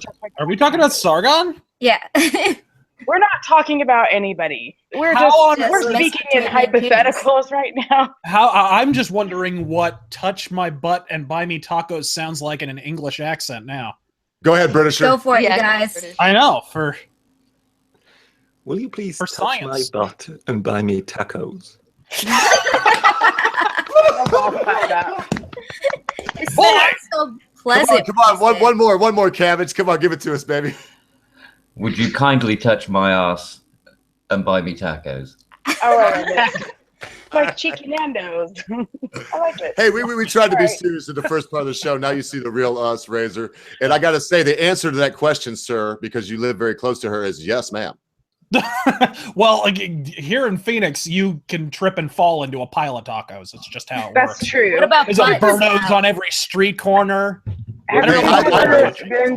Scottsdale is full of fake everything. There are so many giant butts that don't belong. I buy silver from Scottsdale. I'm not even kidding. But you know what else I've done, Razor Fist, is I've been down to Mexico. I've also been down outside of Machu Picchu, and I've helped people like you have, man, like build, you know, homes. And I don't want to get all sentimental, but you know what? People will forget about you, sir. And I'm glad that you mentioned it, because I would have thought that I have a mythos about you because I just met you and I only know the fake you, so to speak, the you that you present to everybody that, you know, I don't know the real you.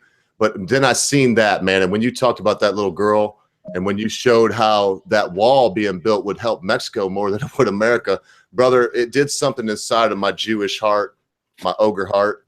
And I felt like the Grinch that day because I remembered back to some little doe-eyed girls myself, and my heart grew like four sizes that day. So you know what? I got to just interject. And I know what they're saying in the chat. They're like, he's fanboying out because, you know, whatever. But we all are. Let's just all admit it. Everybody here is like, wee! Because. And in the end, you're a human being. So I don't want to derail what we were talking about. Alice Cooper, my producer, kind of filled me in on what y'all were saying as I was furiously trying to figure out the sound problems. But I want to mention this about all of us here. Deep down at the heart of us, we're real human beings. And whatever it may be, if it's the topics we talked about, Michael Jackson, whatever it is, these things touch us in different ways. So whatever we were doing, man, Razor, keep talking, man, because you're making me famous. In the chat, people have been asking forever, Razor, what you think about Weird Al. It's like a very hot question for you. I don't. I've never really properly gotten into Weird Al. I do remember the night Santa went crazy song. I remember that. I mean, listening to that a lot, and how it opens up with buying toys for all the good Gentile girls and the good Gentile boys. That's the only line I remember, and I remember. It was the only line I could remember as a kid, and the reason why I remember this is because I had a best friend whose mom was hyper liberal. They were originally from Colombia. They were like borderline communists. And we're sitting in the back of the car driving somewhere. And I suddenly start singing this song because we're just messing around. And the song begins with the line about the good Gentile girls and the good Gentile boys. And I've never seen a woman get angrier over such a short period of time in my life. She was like, what is this child being propagandized with? Who is this boy? Actually, hold on. I have to completely tangential note. Sorry. So I've often argued that there's a generational gap with racism. Like the current generation of 20-somethings and 30-somethings are bemused at the idea of racism, or the idea that there's racism, because we were largely raised in the 80s and 90s when it was kind of to the point where we just didn't give a fuck anymore. It's the boomers who have the bugaboo about race. They kind of want to perpetually exist in the 60s and 70s when it was still an actual issue. And so they're kind of constantly attempting to revivify it. And nothing is more exemplary of this particular phenomenon than this situation. So I'm in 4th grade, right? and my best friend is a black kid. And we were best buds. We were both artists, and we were both obsessed with Jurassic Park. And for some reason, that week, he had, he was wearing like cocoa butter lotion or something. And of course, your mom wants you to wear lotion so you're not ashy or whatever. So she tells you that it's made out of chocolate. And so he was bragging all week, I have chocolate lotion. It's the best ever. And I'm not even going to lie. It was a little jelly. The kid was like, he had chocolate smelling lotion and whatever. I'm like, God damn it. And so we're out on the, oh God, we're out on the blacktop and we're playing Foursquare. And this kid, some kind of argument breaks out over fucking Foursquare. I don't know how you argue about Foursquare, but it happened. And of course, we launch into the fourth grader diatribes.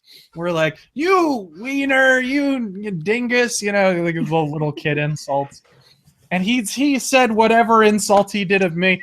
And then I say, why don't you put more chocolate lotion on, you chocolate man? And a teacher is walking by. And she goes, what, young man? You think he's made out of chocolate? My God. She grabs me by the wrist and she's getting ready to take me to the principal's office. And I'm like, no, you don't understand. He's got chocolate on his body. And she's like, no, I can't believe what have you been indoctrinated with? And then my friend interjects. And he's like, no, as mad as he was, he starts to interject. He's like, no, you don't understand. I rubbed chocolate lotion on my body. And she's like, what have you been brainwashing this child with? I can't believe. She was just getting angrier and angrier. And she's getting ready to take me to the principal's office. Finally, my friend is able to get a word in edgewise. And he says, no, really. It's like chocolate-scented lotion. My mom put it on my body. You can smell. And she goes, oh. And she just drops my hand and wanders off. You should have both just... And it was both sashayed away singing Mammy. Oh, shit. That would have been funny. Dude. It reminds me. Man, I'm gonna keep pressing you for anecdotes as soon as Britisher's done. It reminds me of that story that the comedian McIntyre told of his kid must have been about 4 years old or whatever, and he really liked those little juice boxes, with some kind of apple juice or cherry juice or something like that in it. But obviously, being so young, all he could manage was juice. And of course, at some point they ran out of juice while they were in town. And he's trying to drag this kid along who's following, going, no juice, no juice, no juice. Actually, that happened to me, sort of.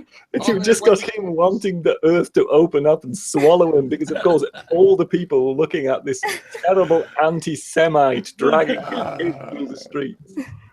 That actually court for that now. Yeah, that actually happened to me. Only the thing that my kid used to say was "no go," but it didn't sound like "no go." Oh no! I'm walking through the store and he's yelling "no go," but it does not. It sounds like he's nigger. That's what it sounds like. Oh man! Everybody else. My little 3-year-old just screaming it at the top of his lungs in a store. I think it's okay in Texas and Arizona. I don't know for sure. Oh no, man! I really am gonna know. I'm gonna press you, bro. Come on, man. Come on, Wait. My question never got answered. It was stealthily avoided, and the answer never given. I will go fucking lawyer on you. Britisher's already agreed. Even Cabbage doesn't know what the fuck a taco is. He said he would do it. Will you touch my butt and buy me tacos? I'm not gonna let go of him. Buy you tacos. You got a fiance here. Fair enough. It's just a meme, bro. It's just a meme.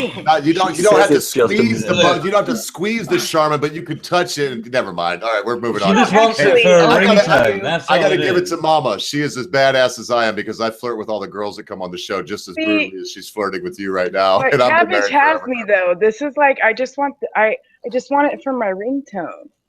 Yeah. So come on, brother. I'm not even kidding, man. Unless Day has something else, I really want to press you, man, because you said your parents were in academia. So when you were at said school and you were having the chocolate incident you just talked about, were your parents teachers there, or were they professors somewhere? Yeah, the chocolate. I feel like the chocolate incident should be the title of a Curb Your Enthusiasm episode. You inspire me to try to come up with more linguistic phrases than I usually use, sir. You really do. And I consider myself a wordsmith, but I'm okay. Fuck it. I'm not gonna kiss your ass right now. You're pretty good at it, though, son. He's superb. I gotta say. I have to say, right. as an Englishman, so come on, you really give you do the language proud. I'll put it that way. I got you. Good job, Cabbage, with your language skills. Thank you. I can't believe he just said that, man. I really can't. From him, that's high praise because he never says anything good about anybody. Fuck you. Shit. Okay, all right. So I really want to know, did your, unless somebody else has a question, because I don't want to dominate shit, man. I'm just, here to have fun. But were your parents teachers at the school you went to? Did you have that kind of hell to live through? No, absolutely not. My father was a teacher for years. He was just a music teacher. And my mother was a teacher later. She became a teacher later on. What do you play? What instruments do you play? I play alto saxophone. I play a little bit of guitar. I can play a little bit of piano, and I can sing. So that's man. I heard your mandolin. I hope to press you later, but I won't do it on air. I do a lot of. I play theremin. There you go. Nobody plays the fucking mandolin. Like nobody. Just my kid, and she's like, it's so much fun to play. But nobody plays it. I have no one to look up to. I'm gonna kill it right now too. Have you been in a band, sir? Like I have. Have you been in several bands or any bands? Yeah, several. Tell me your worst band story. Just tell me your funniest, worst band story, because I got a million of them. I want to hear one of yours. Okay, so there's a place out here called the Mason Jar. It used to be a big venue out here, a huge deal, and now I think it's a gay bar. Man, we keep coming back to this topic. I think it is. I think you're right. But yeah, I think it's a gay bar now. It turned into one. But anyways, it was a legendary venue. Like Flotsam and Jetsam got started there. Rob Halford's Fight played there a bunch. Yngwie Malmsteen. I mean, big guys used to come in there, even though it was a little shit box. It was a tiny little shoebox of a place. And it kind of doubled as a bar. And so my band is playing there for one of our first shows. And there was, at the Mason Jar, if you've ever been there was a massive low-hanging oak beam right in front of the stage. And we're playing and we're rocking out and we're doing our thing. First show ever. And our guitarist had been talking all week about how he was going to crowd surf while playing the guitar. Ben, God bless him. And he jumps off the stage face first, does not take account of the beam, and hits face first. I've never seen anyone absolutely twist in air. Fell like he wound up falling almost belly first because he did such a twist in the air. He hit so hard. And I thought he was dead. If we hadn't been like 15, 16 years old at the time, it would have been an absolute massacre. That's how old you were when you were playing at that. I've been to that club before it was a gay. I didn't know it was a gay bar now. And before I let you finish your idea, I want to go to each one of the panel members because listen, Ricky Razor, these are all type A personalities just like you and I.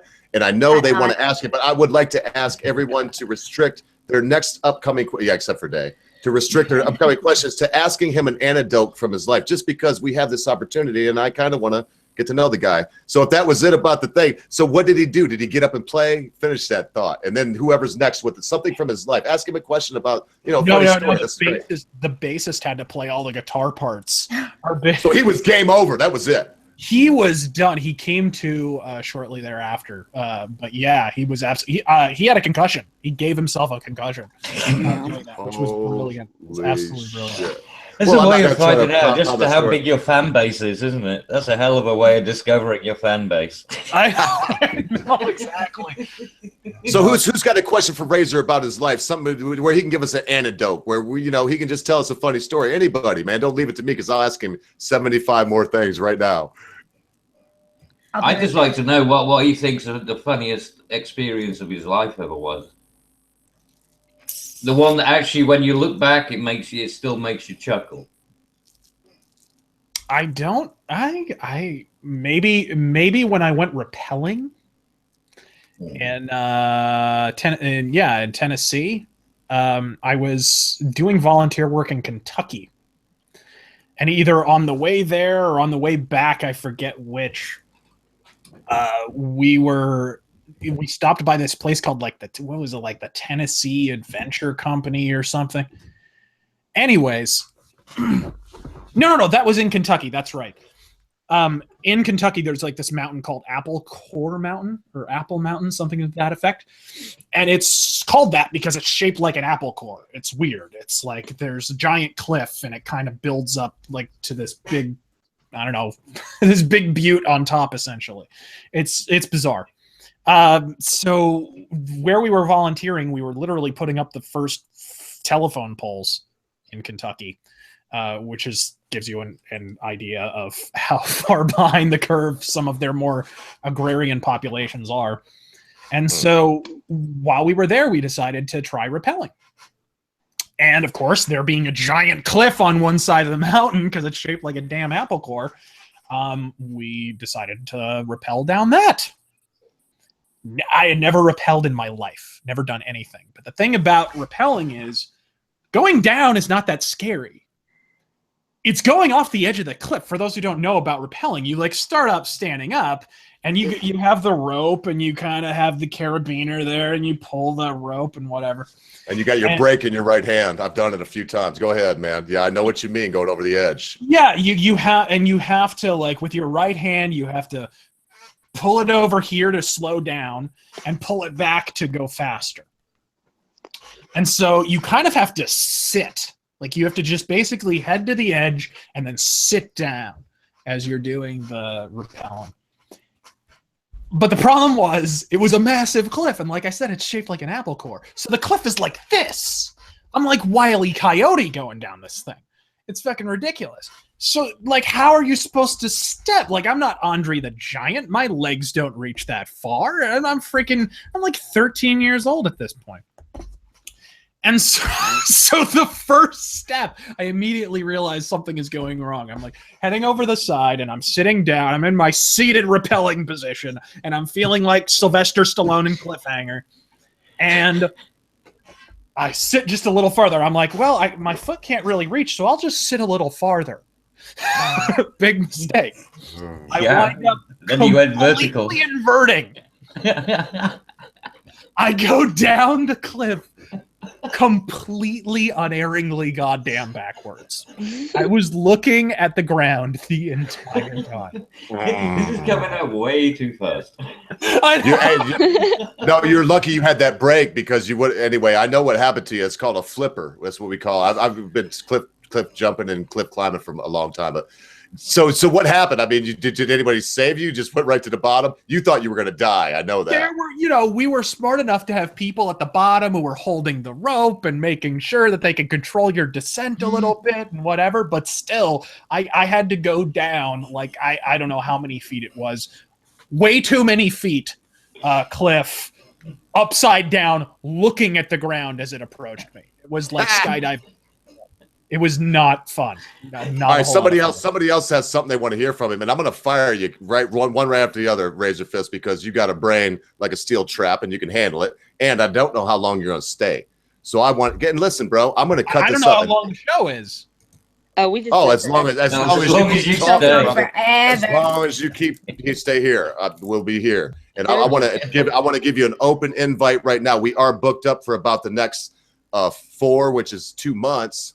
And some of them are also, but if I had my way, I won't even lie. I'd have you on every motherfucking day. But so that said, I don't want to dominate it. And I'm already and I don't want to be a cuck either. I want you to like me. And if I kiss your ass too much, you'll think I'm a punk.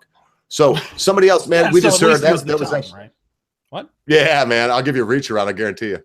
No, that was weird. That was fucked up. So what I was saying, I was touching my beard too. So I want to move on. Cabbage. Is that before or after you buy me tacos? No, I don't want you to touch my ass or buy me tacos. But I will say this. When I go to Scottsdale to pick up my next load of silver, I want to meet you and buy you a cold beer, man. And I'm a cool cat. You'll know that. I don't want anybody to know my name, but I might tell you my first name when we meet. Anyway. He doesn't drink, though. No, I don't care what you drink. I'll buy you a Mountain Dew, sir. Well, I was off there. Chocolate milk. Look, you're encouraging me right now, Dan. I need to shut up. We're not letting him talk. So somebody else got something they would like to know about him. Maybe how he got to where he is. I don't want to lead anybody. Maybe they have a question they want to ask him, and if it's not too personal, he'll answer it. Well, that's a really good question. Like, why did you start your channel, and did you expect it to get kicked off as hardcore as it did?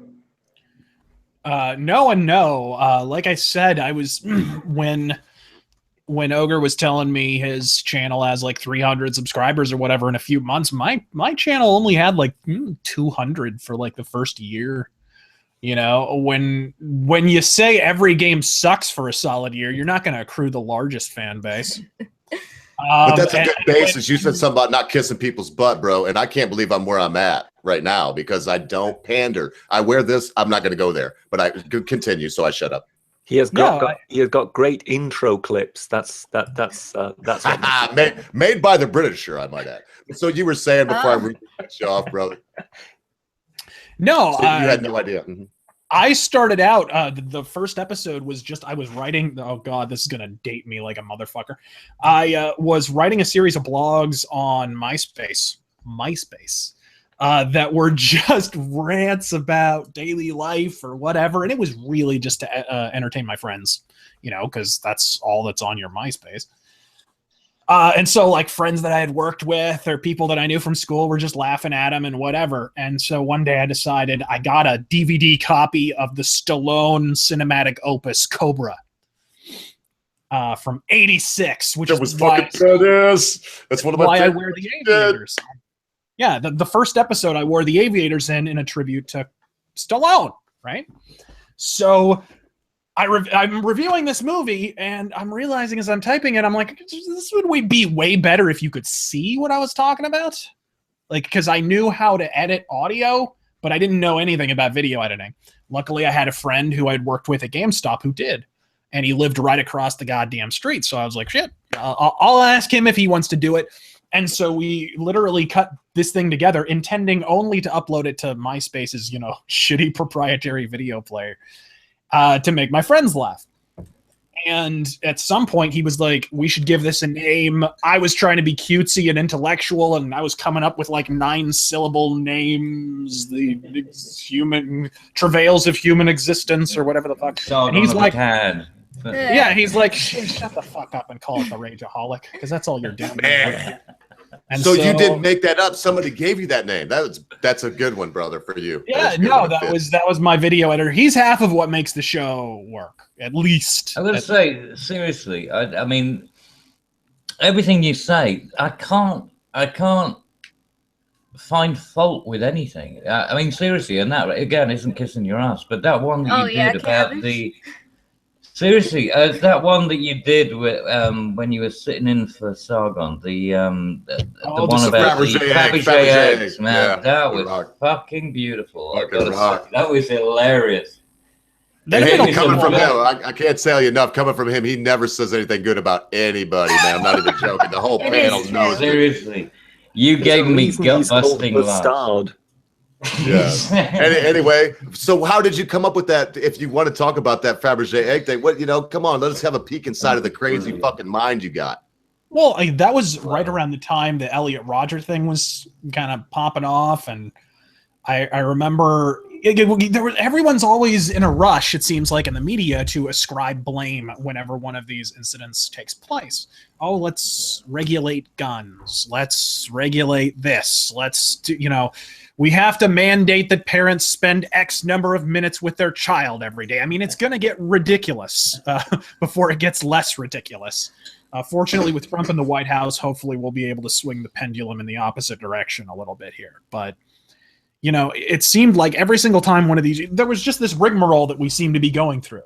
There'd be a mass shooting, and then Obama would be like, all right, where's the TV camera? Where's the TV camera? And he'd mug the camera, and he'd pinch out some crocodile tears and talk about gun control and how much he wants it, which incidentally turned me from someone who has never owned a gun in his life and couldn't give less of a fuck to a gun rights and Second Amendment advocate. So thanks, Obama. Yes, brother. Yes. That's like such a joke in Arizona, though. It's like, oh, the fucking housing bubble burst. Thanks, Obama. And it was actually Clinton, and we all know that. But it's just a joke. Like, I got to hear how you got to this. Obama. Fill your hands, you son of a bitch, because some of your pictures, man, are inspiring. So how did you continue on this journey? Speaking of which, just 2 days ago, I got a Mauser C96 at auction. So I'm going to be getting that in the mail pretty soon. Thank God Falcon's not here. No, I sent him a link. I had to send the boy a link because I know he's going to be cussing me out. He helps me out on my channel too, Razor. But so continue us on this journey, man. I'm not even joking. I'm digging the fuck out of this. No, where was I? Sorry. Oh, you were talking your Mauser. You were stroking your Mauser. No. No. So, anyways, like it just seemed like we were going through this whole routine of like somebody was always looking for a scapegoat to blame the mass shootings on, and it seemed like even arguing that it's just mental health, I think was oversimplifying it. I think it is definitely partially caused by mental health problems, but largely it's just because we've raised a generation of Fabergé eggs. We've raised a generation that are told that they are the best at everything, that they are a peerless exemplar of talent and beauty, and no one can possibly compare. But then they get to college, they specialize in Polynesian ceramics, and they leave college and wonder why they are not a rip-roaring success. They get a sense of entitlement, I think. Yeah, absolutely, and it's a huge. You see it. I think nowhere is it rendered in more pristine quality than with Elliot Rodger. Those manifestos that he recorded. That was not just he's autistic, he's got ADHD. That wasn't even necessarily just bad parenting. It was a legitimate cultivated narcissism from a lifetime of being told that he was God's gift to humanity. And wasn't his father like a producer of a show or something? So he grew up very wealthy. Yeah. And he was also like racist against his Asian half. Yeah, and that's kind of a common denominator. The ironic part is the media, first off, let's establish this fact. The media doesn't care why these happen. They just want the ratings after they do. Sensational. Damn right. Honestly, if they happen more often, it's better for them. So let's disabuse ourselves of the notion that the media has any legitimate claim to moral outrage whatsoever. I feel like a deacon. Preach. But I'll say this, because if they did want to find out why these things happen, the original school shooter, if we're not counting Charles Whitman, the bell tower guy from the 50s, the original school shooter is still alive. His name is Kip Kinkle. He's in prison. You can ask him. If the media cared, they could interview this kid. But they don't. I don't think there exists a single Kip Kinkle prison interview. He was pre-Columbine. And he inspired the Columbine kids to do what they did. But instead of talking about Kip Kinkle or asking why he did what he did, what do? We obsess about Columbine. What caused it? Was it video game violence? Was it movies? Was it music? No, I think Alice Cooper put it best. It's not the music I play. It's not the games that I dig. I'm just a wicked young man. Yeah. That's just flat out it. Period. Yeah. The Motor City Madman. I did tell you what, I love Alice, man. I've seen him live a couple of times. His mixture of stage show and music is second to none. He's also just a wonderful Detroiter. Not too far from where I live right now. I got a chance to shake his hand once, but I'm sure he does not remember who the fuck I am. But anyway, carry on. That was just made me think of some stuff, and the way you tie in some of the things that maybe I'm not going to ask you your age, but you got to be close to my age, man. And anyway, maybe you're low mileage. So continue, and somebody else might have something they wanted to prompt you on. I do have a question when you get a chance. Go ahead, unless you wanted to continue that idea. We're going to try to prod you, right bro. ahead. Okay. Well, I heard you mention that you worked at GameStop, or maybe Ogre mentioned it, but I also worked at GameStop. Oh, you poor soul. I don't know. It was actually before it was turned into GameStop. It was EB Games. Okay. It was actually a lot cooler. I heard like all the subscription stuff, they cracked down even harder, but I had like some good Clerks. Yeah, I had some good stories from that job. I also worked at Tower Records, and I have even better stories from that Same job. Here. I actually worked at I worked at the Tower Records that, the movie Empire Records? Yeah, that's why I started to work there. The one that it's based on, the actual physical store that it's based on. That's amazing. I worked at that one, and it was a fun time. Before they went out of business. Yeah. I wonder why. Yeah, I know, right? Who would have thought me ranting? Any confession you wish to make? Yeah, I was wondering, like, do you have any? He says good, nothing. Like, he says nothing to retail... the answer of confession. But go ahead. That was great. Yeah, I was wondering if you have any good like retail working stories. If you worked in a record store and you worked in a game store, you gotta have at least like one good story from that. Oh my God, are you kidding me? Yeah. Come on, give us two. Then give us two. Because give us your two best then. Okay. So the best part was the really crazy customers that are really regular. Right? It seems like the craziest customers are the ones who come in every single week without fail, if not every single day.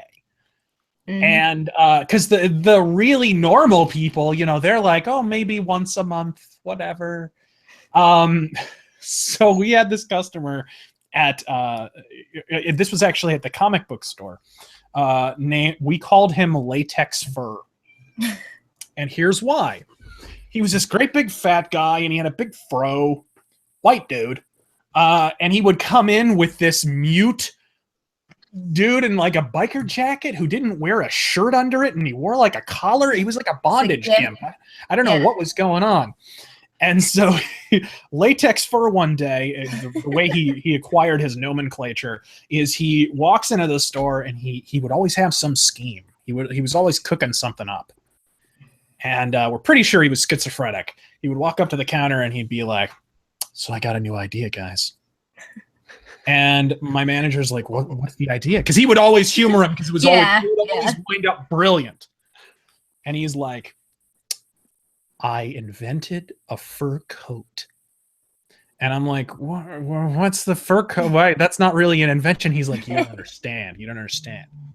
You put on this fur coat and you can turn into any animal. Sweet. And immediately we're like, oh, this is glorious. And so my manager, Rob, starts going down the list of animals. You know, foxes. No, he's fucking Captain Kangaroo all of a sudden. He's like, all right, so give me elephant. Oh, yeah, elephant. Oh, what about a dog? Oh, yeah, dog. You can turn into a dog. Giraffe. You can turn into a giraffe. It's no problem. And he's rattling down the list of animals. And then he goes, what about a lobster? And Latex Fur goes, no. That's a crustacean. It's like, why would you be so ridiculous? Okay, was he Jewish? Maybe he doesn't like shellfish. Oh, yeah, we don't eat shellfish. That is true. And there's one line that came to mind there. Cabbage will recognize it. This time next year, Rodney, we're going to be millionaires. He was very much like that. You know, he came in later and he was like, there was a vacant, so there was a mall nearby to the comic store. You know, one of those ancient abandoned structures. And there was like a big Macy's store in there and it was vacant and had been for a long time. I know you're shocked. This was at Metro Center, actually. And he's like, I talked to the guys who own the mall and they're going to let me buy that Macy's. And I'm gonna turn it into a 3-story club, and it's gonna be 24-hour techno music, and like he's just rattling on, like he was always had a scheme or something. Paranoid schizophrenic, you might have said it. I mean, I know some. Anyway, I don't know. There's some people are almost brilliant though, and it's like almost. I wonder where they get their wires. Oh, yeah, and there's an awful lot of people who are also absolutely nuts. This guy would definitely fall into the latter phylum. But, two distinct trades that I've been in, music and ministry, have lent me a lot of things I could tell you about people that. But anyway, I think I wanted to today probably wanted to hear two. That was absolutely wonderful. So what else was crazy when you were in the record store? Like, because have you ever seen the movie High Fidelity? No. Yes. So oh my God, the fucking vinyl elitist. You know, I'm walking on sunshine. That's long, man. I pulled that out right from the back of my head. Jesus. Yeah. So I imagine that in a record store. They play it. You know, it's what's his name, Cusack, and he works at a record store, and all these weird. Oh yeah, people. I remember that. Look, before I let you go, he's got a sign up. Jack Black does. It says singer wanted to play in a metal band. And it's the whole running joke because all of a sudden, after 5 years of having it up, this guy walks in with long hair. It's one of the players from his band with anyway. And so, and he's like, hey, you want to play a gig, you know, in a couple weeks? And he's like, yeah. And then they go and they play The Wedding, and it's actually really good. They cover like Marvin Gaye. So when I think of record stores, I think of this insane thing where, all these crazy people come in. So I kind of want to hear one more and then let somebody else prod you for some other shit. What else happened? I have a question. I have a question about the record store, okay? Because I worked in a record store, Record Exchange, Blacksburg, Virginia. You would have like the hipster douche vinyl elitists. Mm-hmm. Like, do you have this on vinyl? No, nobody's got it on fucking vinyl because we live in the age of fucking CDs and MP3s. No, but you don't understand. It's got such a warm sound. Resonance. It's warm. What does warm mean? It was how it was meant to be heard. What is worse when they say, yeah, but the crackle makes it better. Bullshit. It's like, and if you really want the ultimate acoustic experience, you have to throw it on the Victrola. Yeah, I'm gonna trade in my Mercury Mark V for a fucking horse and buggy. Records do sound good though. You have these people. Okay, I worked in a record store in the age of the Dave Matthews Band, which I fucking hate and will always hate. Because I lived in a fucking college town, and that's like the summer soundtrack. It's fucking Bob Marley and Dave Matthews all the time. Sounds like torture. How fucking how long ago that shit is. So it was this fucking dude who came in twice a week, and he would ask if we had a Crash single, like the song Crash, on a single on vinyl. Well, I'm sorry, I can't go to my grave until I've had the White Album on wax cylinder. Hey, Bass Mama, I just want to say, I watch you there through the window as I stare at you wearing nothing but I fucking don't really like Dave Matthews either. Isn't that the creepiest fucking song, though? Like, yes, he's talking about looking through a window. I don't even, man, we're supposed to be letting Razor Fist talk, so ask a question, man. We're going to, look, Razor, I told you, we're all type A's. And we'll go all your opinion on vinyl elitists, go. Yeah, really, that's a good one. That's a good way to go. No, you're absolutely right. Well, the best thing about here's the one bit of elitism that I'm okay with. So I used to work at a place out here called Zia, which is a record store that also traffics in used stuff. And that's really mainly how they've been able to subsist in this challenging economy. They're actually thriving, because of that. They take in used stuff and they sell it and they, deal in DVDs and whatever. But you could absolutely, if you were working the trade counter, you could decide it was at your discrimination, basically, whether or not you gave them $5 or $500.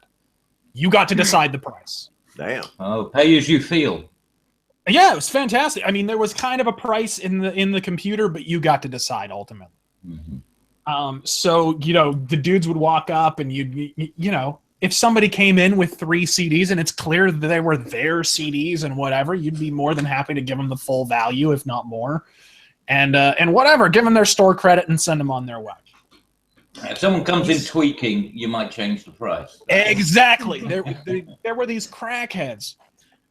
So one day somebody walks in. This is right when Blu-rays have first kind of come out. They're still like $60, $70 a pop. They're insanely expensive.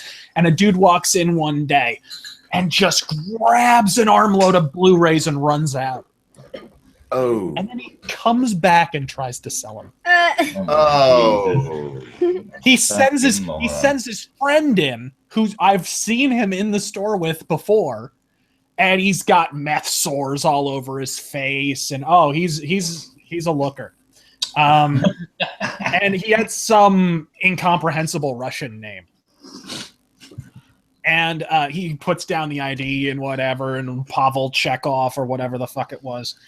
And we're looking through the DVDs, and all of a sudden, how there's like a security tag on the inside? Yeah. Well, he had tried to like yank it off, but there's like a metal bit in between, and he had like cut himself, and there's blood, all crackhead blood, just all. Go on, get some. Absolutely repulsive. And I, calmly, I'm looking through the Blu-rays and assessing their condition, and I tuck them away and I put them in a neat pile, and I go $1.50 for all of them. For all of them. Yeah. My favorite part of this story is him and his friend go outside and they actually commune over this. Like, should we take the $1.50? How much meth can we get for $1.50? Like, they actually have an Algonquin round table to decide the merit. They were probably like, dude, he knows that we took that these are I'm the sorry, I ones gotta we mute stole. myself. You're fucking killing me.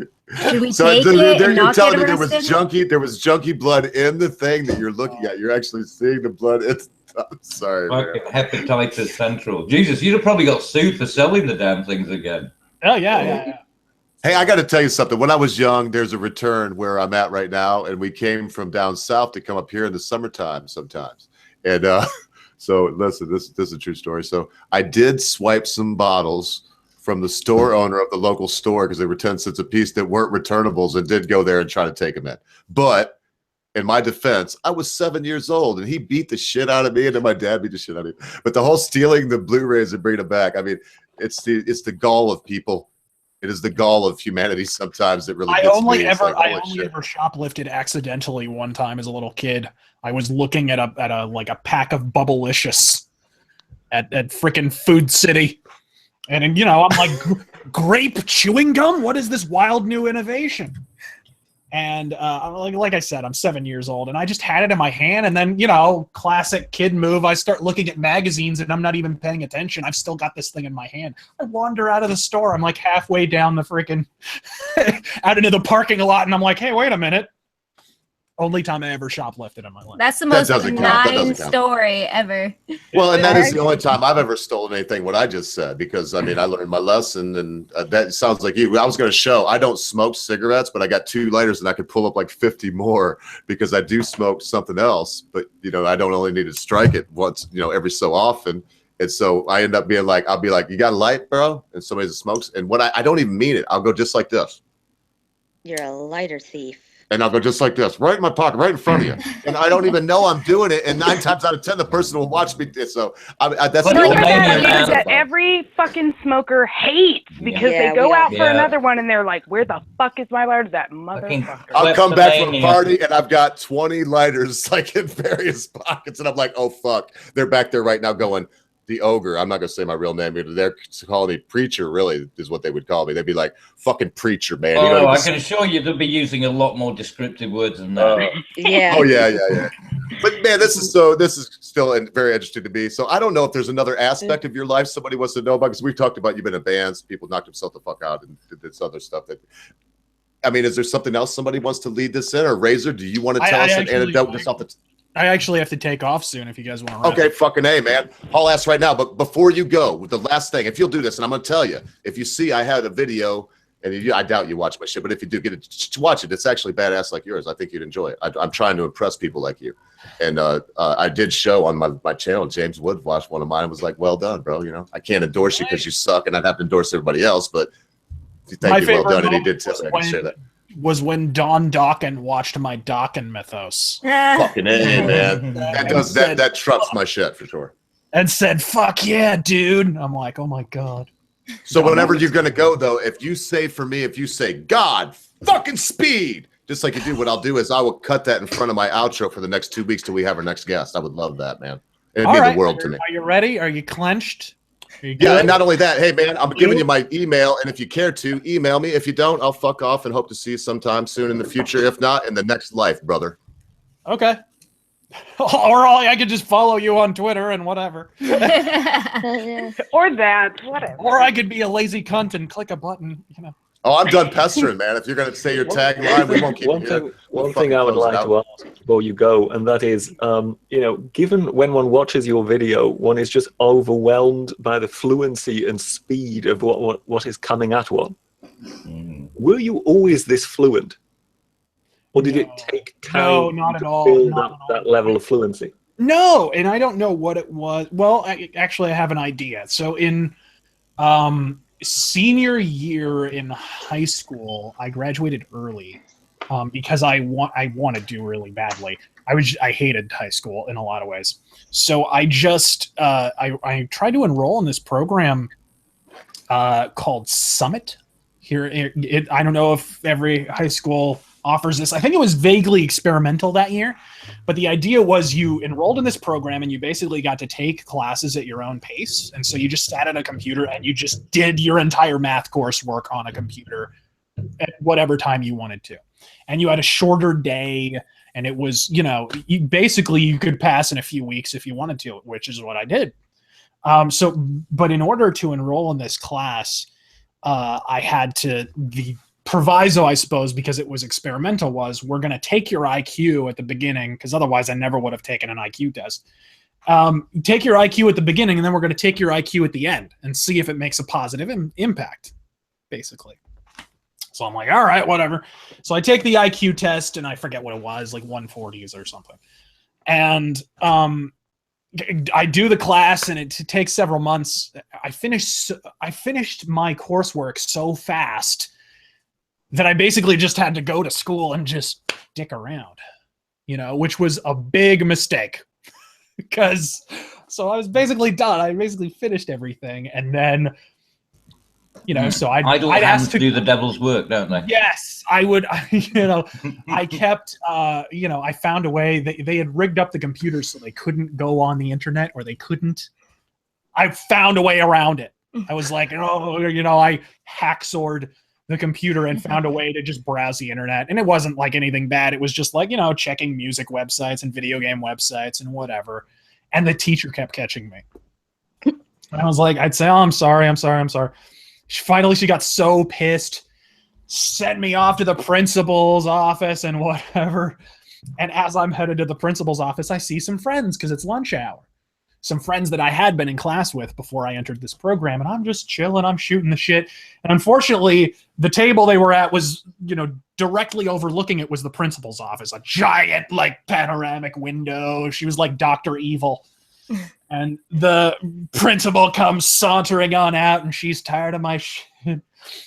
And she tells me to go in and, whatever. She's throwing her little fit. And so I'm like, I don't know why I did that. I said, Yavo. And then I did a heel click, and then I goose stepped to her office. Oh, mercy's sake.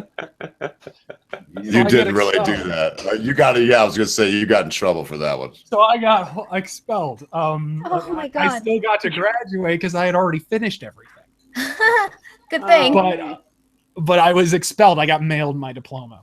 What an excellent way to end it if you wanted to, because we just had Count Dankula on last time in Razor Fist. I'm not trying to put any pressure on you. You're a very busy man. But if you don't know Count Dankula, and you could spare like 3 minutes of your time to just, he's asking all YouTubers right now not to write letters or do anything. He's a man of dignity, and he will sing for his supper. He's a man among ants, brother. I mean, he's a very good friend of mine. I talk to him very often. And if you could find it in your heart to do that, and if you can't, he would understand, I guarantee you, and so would I. Because, what? Just if you could say something about that, if something struck your mind, because I don't even want to prompt you much, that more than I already did. If something strikes your mind and you know about his situation where he's going to court, and you just want to use your platform to say in a couple of minutes, I don't think this guy. I'm Jewish, and I'm telling you, I don't fucking care. Oh, you're talking about the English guy with the dog. Not dogs. Yes. And look, I'm sorry I put you on the spot. In fact, if you friend me or whatever, I'll email you or do the thing. We're absolutely of one mind on this. I can think it's completely sorry as horse shit. And if he was in any other country on planet Earth, this probably wouldn't have happened. But so if you could find that time to do it. And if not, don't. So I'm going to give you the opportunity to do that. No, I'd love to. I just found out about this like a couple of days ago. Somebody linked me to it. And he's badass, man. He's my bro. He needs help from people like you. They got a voice. Go back and just see what the interview, when he came on with Ogre. I mean, the guy is the nicest guy. He's not malicious. He's not bad. He's just a fucking average dude who did a joke, and they're persecuted. And we're gonna dogpile you now because we do all love it. He was he had 2.3 or 3.2 million views on the one thing, and they demonetized immediately. Lost his job. I mean, it's a long, sad story, but I do believe that a guy like you with just what I would say is probably about an hour and a half, 2 hours or more of production time could do a 3-minute rant. And one more question before you say your tagline. I think that Britisher would like to know, and I would also like to know, are they extemporaneous, or do you write them out word for word and then say them? Oh no! They are actually somewhere in between. Okay. Going completely unscripted, I tend to ramble, as you've probably noticed. I'll go from one topic to the next, and I can't kind of keep myself reined in. But I can't script because my eyes are shit. I have terrible vision. Take off the shades. No. It was a They end up burning out his computer. No, you don't understand. It's not even that. It's like just I've always had bad. And look, razor fist. Just when you thought you were out, Day's eyes pulls you back in. So look, man, whenever you feel comfortable, no one ask him any more questions, and we'll keep trying to draw him in. Finish your thing, and then do your thing, man. For me. So what I do is pretty simple. I just use it's something I learned. I took like 4 years of communications and public speaking, between high school and college. So you learn to work from note cards and bullet points and whatever. And that's basically what I do. I just write out a few specific things, like maybe 4 or 5 things, sometimes less. And a few of the rants are completely extemporaneous. I didn't do it like the Amazing Atheist thing where I ripped him a new asshole over that. We sorted it out later, but at the time I was really pissed. Smashed him. Yeah, I was. He's rebranded himself now, At the time, I was really pissed, and so I didn't need any prompting at all. I'm pretty good at that myself, but I have to say, I take my hat off and show you my bald head, sir. Very nice. You know how how some of the best things is when some people who are in your past suddenly appear in a completely different context. Oh yeah. And I could bet that your fur coat inventor will one day reappear again, and he will be the successor to John McCain. One can hope he would actually be more in touch with reality. Amen. Jesus Christ. And he might not be taking as much money from the Russians. So. Oh, mercy sake. No, he'll just turn into then again, they know their fur coats, don't they, the Russians? So can I ask you before you save the show and take us out, because we're all probably, at the end of it. Could I get like maybe a verbal commitment to think about coming back on sometime in the next 6 months? You would be doing this old washed up Jew a serious, you put wind in my sails and allow me to keep doing what I'm doing is what I'm saying. L'chaim, my friend. I will be here with bells on. Yeah. Shalom. You look, man. I bet your sponsor is as big as your schmeckle. And I sure appreciate it. Shalom. Shabbat. So do it, man. Do it for me. Do it really good. We'll give you. Look, I'm gonna count you down, and you know how to do it in the business. I'll shut up on the last 2, and then give me the best. You know what you do, man. In 5, 4, 3. It's been an honor and a privilege. Thank you for joining us on the podcast, ladies and gentlemen. God fucking speed. All right, man. I'm gonna stop the broadcast, man. And that was really good. Let us say goodbye. Awesome. That was. Thank you, Razor Fist. Thanks a lot. Thank you so much, sir. Yeah, definitely. Oh, hey, man, seriously. dude, I got a question. We do a YouTube villains meetup. I'm still on air. If you want to ask him something private, let me get off. Or then get off air. Okay.